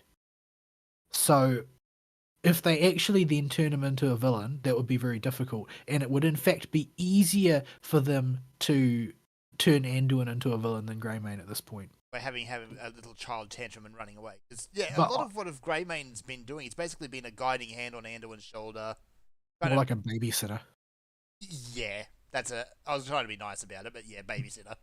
But I think it's likely that those two will be set at odds in the story going forward. But the story going forward is not really that predictable because it goes through so many lurching changes that aren't set up for ahead of time. Yeah, next expansion, guess what? Medivh's back. They aren't the sort of Final Fantasy XIV story takes place using anime logic, which means that no matter how spectacularly individuals move, the world still moves at the speed of kingdoms. And in that sense, despite the fact that the on the sort of micro scale, lots of absurd stuff happens, on the macro scale, everything makes sense because the nations still do what they want, regardless of what any of the little people think. In the case of World of Warcraft, the nations are basically, they go the way their avatars and the leaders do, and the avatars and their leaders are all stroppy, hysterical teenagers in terms of behavior. So ultimately, you don't have there's no barrier between stroppy, hysterical teenagers and the movement of nations, which Final Fantasy XIV has. So the stories are not told the same way, and it redounds to the benefit as constructing a coherent world for Final Fantasy XIV in a way that it doesn't to World of Warcraft, because what you see in World of Warcraft is ultimately sort of like high school drama played out between faction leaders, and you are just a bystander watching it all happen. Basically, yeah. That was a long digression. That was a very long digression, but not an unwarranted one. Right. So other things in State of Play were they tried to shill this new game Jet with 2 T's, Jet to the Far Shore, which as far as I can tell is No Man's Sky again. Okay. Except you are in a jet instead of wandering around on foot. But we have No Man's Sky. Yeah, so I'm not really sure what they think the niche for this game is. Yeah, I'm sort of at a loss, to be totally honest, as to what they're intending for this. The centerpiece was that they made us sit through like 10 minutes of Deathloop. So Deathloop is one that they've been shilling for a couple of seasons now of presentations, and it's basically, I can't actually get a grip on it. It's almost like the main character is sort of in like a killing game, except the time gets reset every time he dies or accomplishes an objective or whatever, and over time he is able to build up things that are persistent between loops, and he wants to escape, and he's got objectives to fulfill and targets to hit and whatnot. Ultimately, it didn't leave any impression on me, and that's the thing. Like, they think that this core conceit of the time loop is going to be sufficient as a hook for what otherwise looks like pretty generic gameplay in a lot of ways. Like, it looks like a Far Cry game or something like that in terms of the way it's executed.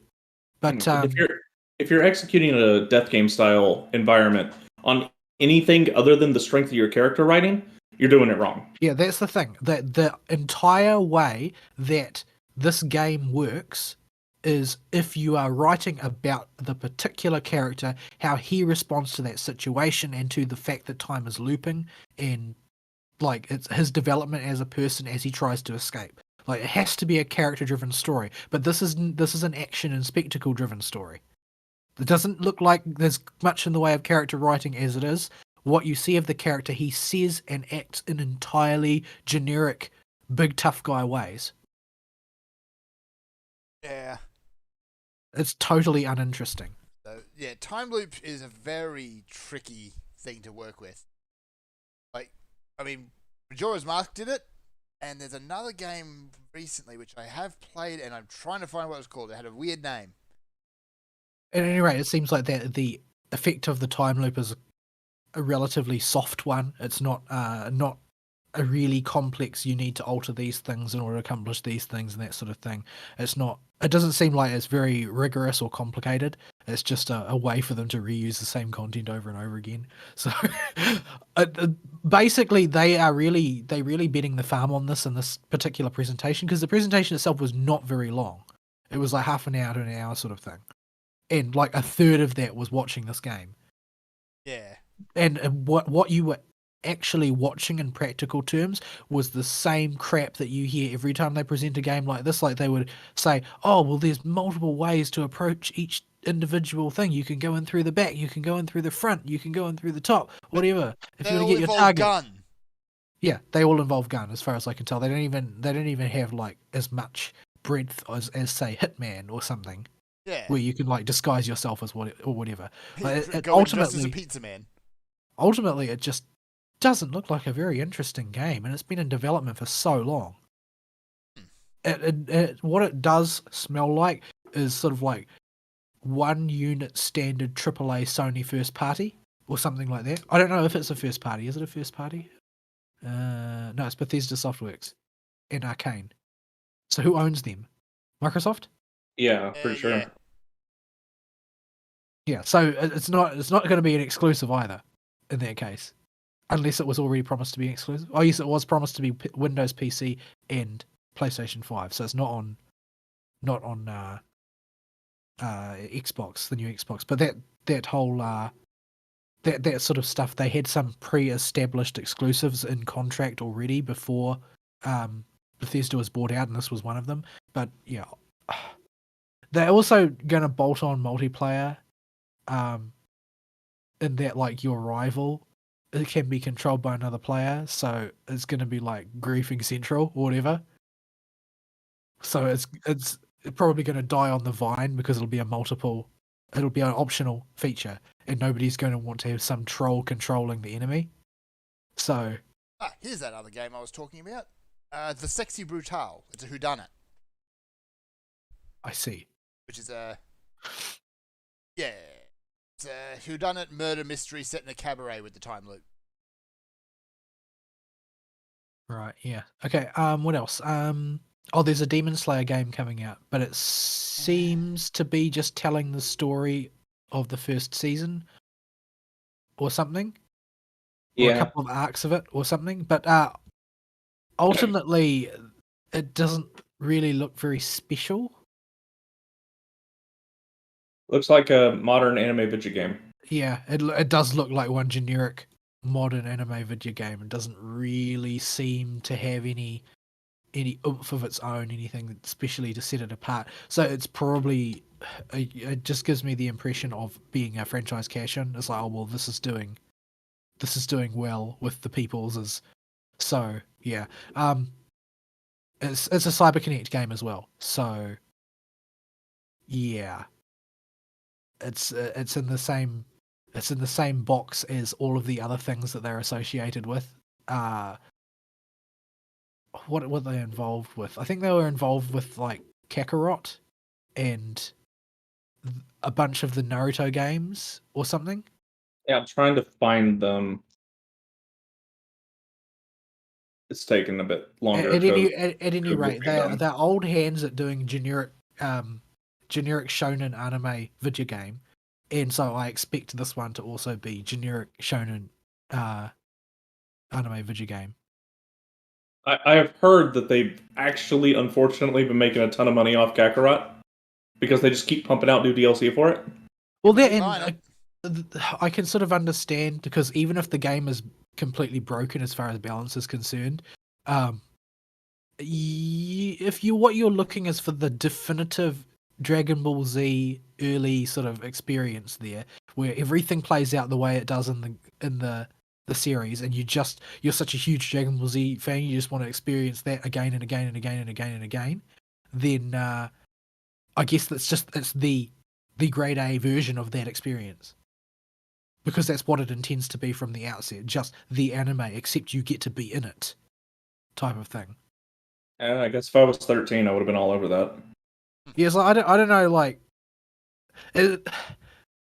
there seem to be certain demographics that I experienced were very, very like supernaturally enthused about Dragon Ball Z. Like, this has been repeated by everybody I've talked to, is that everybody had this group of Maori guys at their school who just thought that Dragon Ball Z was the most important cultural touchstone that the world had ever seen, and that was all they ever thought or talked about. Like, they would totally be into this. And it would be the only game they ever needed to play. So, yeah. I don't know. I don't know if anybody else had that experience, but the people that I've talked to said, "Oh no, yeah, at my school as well, there was this group of Maori guys who was just like Dragon Ball Z all day, every day." Yeah, it didn't have I'm the Dragon American, Ball but group. the story is exactly the same. Yeah, every school had something like that. Hell, I forget what it was. South Park for a bit. But what else? They did show a whole pile of trailers. It's just that so many of them were deeply uninspiring. Like, it's just There's still no reason to buy a PS5. The long and the short of it is that at the end of this particular presentation, my overriding impression was, well, good thing they didn't show up to E3 then, wasn't it? Because you would have been overshadowed something vicious. Yeah, considering how moist E3 was this year. I don't know the best way to describe. Moist, just unpleasant and sticky and yuck. Yeah, there wasn't a whole lot there to really be overshadowed by, yet that would have been the bottom of the barrel. Yeah, it was just a 30-minute presentation, and Deathloop was most of it, and just deeply uninspiring. Like, there won't be a single person who was moved by this presentation to jump on the PS5 bandwagon. I can't see it. No, aren't you glad you put your team in California, Sony? Ain't that working out for you? Well, they think it is, because their objective is, like I said, their objective is no longer to make money. Their objective is to double down on their position and never change it. Yeah. Even when they really, really need to. Yeah, they sold their talented people up the river. So, I mean, it's just a matter of time until, you know, if we look at what was ridiculously successful over the past 12 months for them, it was that samurai game. What's it called? Sekiro? No, not that. The one that was actually successful. Not the one that only the Dark Souls people played. Ghost of Tsushima? Yeah, that one. That was the smash hit. It's just a matter of time until new California-based Sony decides that game is too racist and they need to stop developing it. Oh, you heard about the fact that it was produced by the current Grandmaster. All the music was done by the Oba Grandmaster, the guy that plays whatever that is.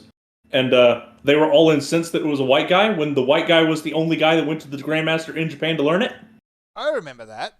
He got up on the stage at E3 when they announced it and presented this really beautiful piece. But he's like the only one in the world who can play this instrument. Yeah. But he's white. If you don't like it, get off your ass and learn it. Because we need more artificial keyword categories in order to define the entirety of our society and culture. Yes. But yeah, Sony is dead, basically. It just hasn't rotted away yet. And we're going to see it rot away in the course of time. Yeah. They've got some incredible technology available to them, and with a little bit of humility, they could have absolutely trounced Microsoft this generation if they had positioned themselves correctly. But all the word from the inside is that they just handle everything on their platform like it's 2009. The time is not passing for them.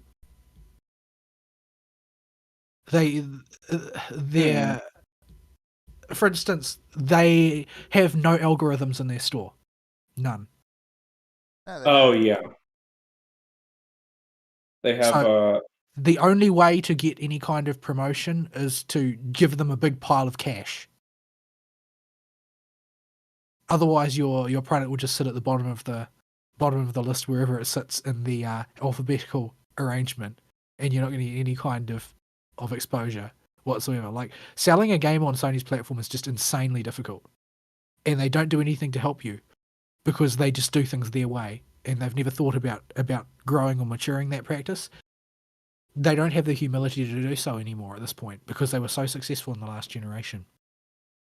And Microsoft is going to eat their freaking lunch as a result. They won't yet, because honestly, that technology, while it's overpriced and enormous and cumbersome in a lot of ways, the PS5 is a more premium piece of technology than the new Xbox is, largely because of that controller.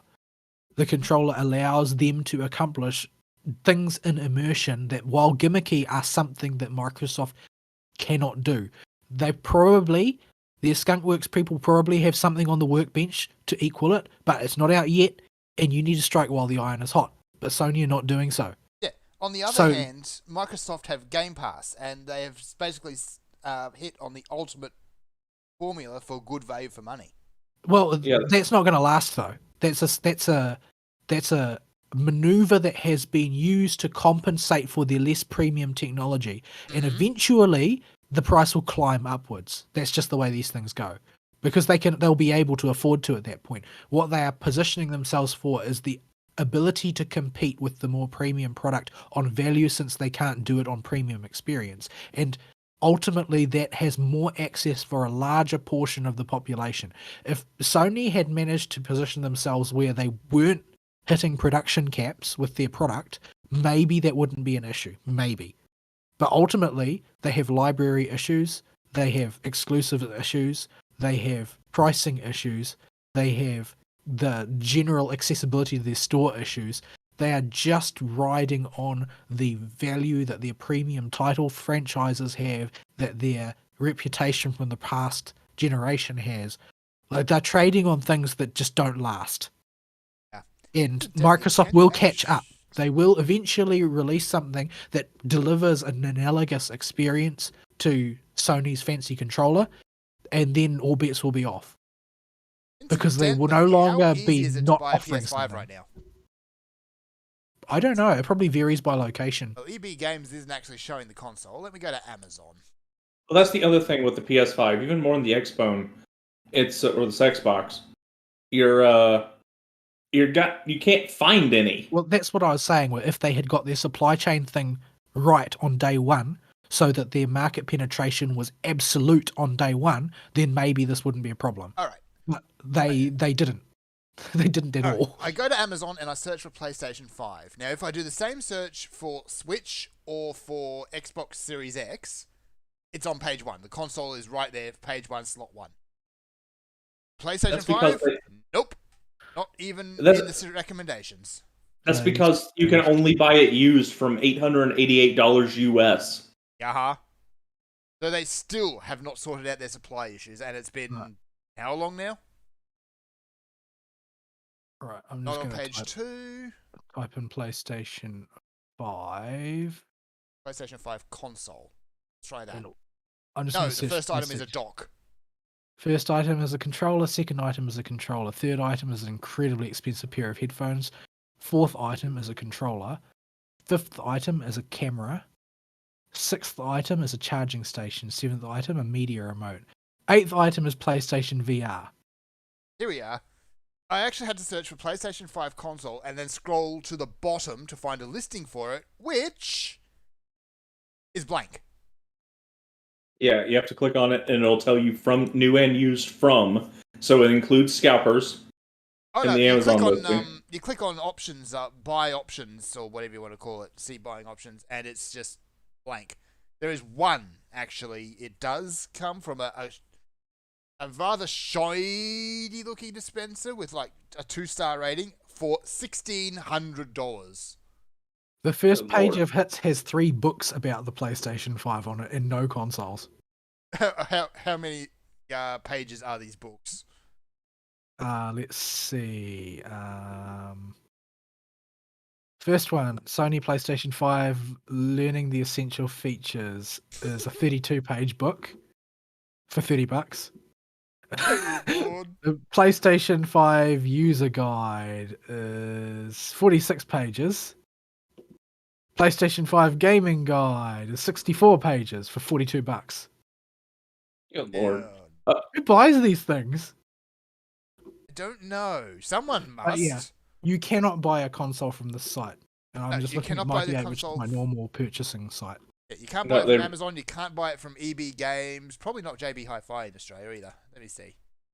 Probably not. You can get it in the US. In the US, it comes up at the top, but there is no buy option. You have to click on the See All Sellers list, and it's most of them are used, and they're selling for $888 at minimum, and that is from a place called Super Duper Specials. Oh, And that's something tells me sus. I don't want to trust that website. No, you don't. No, not JB either. Those are the three big electronic retailers that aren't going to rip you off. I'll try the one that does. How about we try the big box stores? Big box stores, maybe. This is become an interesting expedition. We're trying to find a PS5 for sale. I mean, our Walmarts just all have signs in the video game aisles that say we don't have PS5s. Harvey Norman does Oh. not either. So that's all the Australian main retailers. The Warehouse is our big box store. Not successful in any other country but New Zealand. They tried it in Australia for a bit, but they didn't last. Shame, actually. I quite like shopping there. They do have it listed here. It says out of stock. Yeah. PlayStation 5 at Big W. Holy crap, Walmart. What So are they- Walmart will sell it to you at $913. How about no? Yeah, Big W, they've both got them listed, but also out of stock. Oh, that's the digital edition. If you want the normal edition, that's $955. How about no? So, you might have better luck in the States buying a PS5, but the only way to get it in Australia, by the look of it, is to basically put yourself on a list, or possibly a lottery, and just hope it eventually arrives. What about the New Zealand EB? And even then, in all of our countries, you're paying an absurd markup for any of these consoles. Yeah, like Big W actually has it listed at $750 for the premium edition, which is about the right price. But delivery and returns, does it actually have an estimate on delivery? Nope. So I mean, yeah, the header banner has a picture of a PS5 on it, but you don't have any on listed for sale. Nope, nope. so this is only a console that exists in theory. Yeah, it's entirely theoretical. So yeah, why Sony are you advertising all these new games when you can't even buy the console? Who might have it that is so expensive that nobody will have thought to go there to buy it? Maybe Harvey Norman. Yeah, I tried Harvey Norman in Australia, it doesn't have it. Oh man, this is a dog of a website. Anyway. Let's see. So yeah, you can't buy it. There are no products in the PlayStation section. So Oh, yeah, man. that's actually probably a good time to start wrapping up too. Alright. Yeah. This has So, been a fun little venture. That was an interesting little adventure, and yeah, that was disturbingly depressing. Like, What about Noel Leeming? Doing this in real time has put it into perspective that we are really just wasting our time talking about any PS5 stuff. Yeah, Yeah. because nobody can ever own one. So why even bother? It doesn't exist for all intents and purposes. Yeah, for the general market and even for us, this console doesn't exist. Noel Leeming doesn't have it either. go buy a Series X, or Series S rather, on Amazon, $500. They have the Series S, X. Well, It's X. They don't seem to be taking the problem seriously here, because if a store doesn't have any to stock, then they don't have any to sell. If they don't have any to sell, then there's nobody to sell the games to. If they don't have the games, if they can't sell the games, they're not going to stock the games. If the games aren't on the shelf, people won't be interested enough to want the console. Yeah. Like, this brick and mortar will die as a result of Sony's actions, and not as a result of anything else that has already been making them moribund. And since you can't get them online either, I mean, You can't get them what's the anywhere. point of advertising all of these premium products that you think you've got to sell if nobody can use them? Yeah, your user base is so... And of the ones you have sold, Sony, how many of them are in the hands of scalpers? Many. That means great, you got the money for the console sale, but I hope you weren't counting on software sales. I hope the people that make games for you weren't counting on software sales. Yeah. Because if the console's in a warehouse somewhere collecting dust because nobody wants to pay $1,200 for it, it doesn't matter how good that game is if nobody has the thing to play it on. Looks like the Series X is in short supply as well, but the Series S is in plentiful supply. So if you don't care about 4K gaming, there you go. Yeah, the Sex Box is available in most places. It's just the PS5 that got totally whacked. Yeah. I mean, it did get whacked, and its price is still inflated, but it's not the absurd number that the PS5 is. Yeah, or you could just go get yourself a gaming PC. Yeah, about to say, if you're paying $900-something bucks for a PS5, why didn't you just go get a Best Buy pre-built computer and slap a 1060 in there? Partly because 1060s are made of gold. These. That is true. No. China banned crypto. Remember?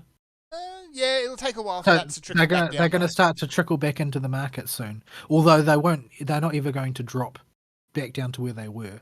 Most people that I've seen who are giving estimates think they're going to be about probably 20 or 30% 30% higher than what they were originally selling at, on pace with inflation. Yeah, that makes sense. But there's plenty of time for the world to throw us another curveball. So yeah. Anyway, let's get out of here. Yep. If you have seen any missing consoles or graphics cards in this day and age, please report it to your local police. I'm sure that poor graphics card or console needs a home. Yes, it does. There's someone out there who will be willing to give it a loving home. Yep. So, email topic of the week. What do you think is causing the shortage? There are very specific reasons for both the graphics cards and the consoles. But without any prompting, I want to know what other people think it is. Because if I give you a prompt and tell you what the actual reasons are, you'll just agree with me. So. China. Yeah, most of them involve China, yes. China. So, there you go. Have that for an email topic of the week. Closing comments, go. Hopefully I'll have a more settled and organised and normal-ish week. That great Jaggy just suicided itself. That Jaggy isn't all that bright. He does look exceptionally smug this time around. That's what smug looks like, is it? It's possibly what smug looks like. You know, from a dumb person. Or a dumb dinosaur in this case. Oh. I just want to play more Shadowverse at some point this week and really get more into it. Been having a lot of fun with that. I'll come back with more reports next week. They can keep the car on the road without screwing the pooch. Well, they've been around for 4 years now, so if they would have screwed it up, they would have screwed it up before now. Screwing something up doesn't happen because you've spent enough time with it. It happens because somebody who hasn't has taken over the company. I suppose that's true, but we'll see. Right now is a good time to start playing. Well, actually, good time to start playing was before the anniversary when you got like 200 and something free packs, but that was a lot of cards. That was a lot of cards. But yeah, gonna have fun with that. So I think we're done, folks. We'll see y'all next week. Sayonara, bye-bye.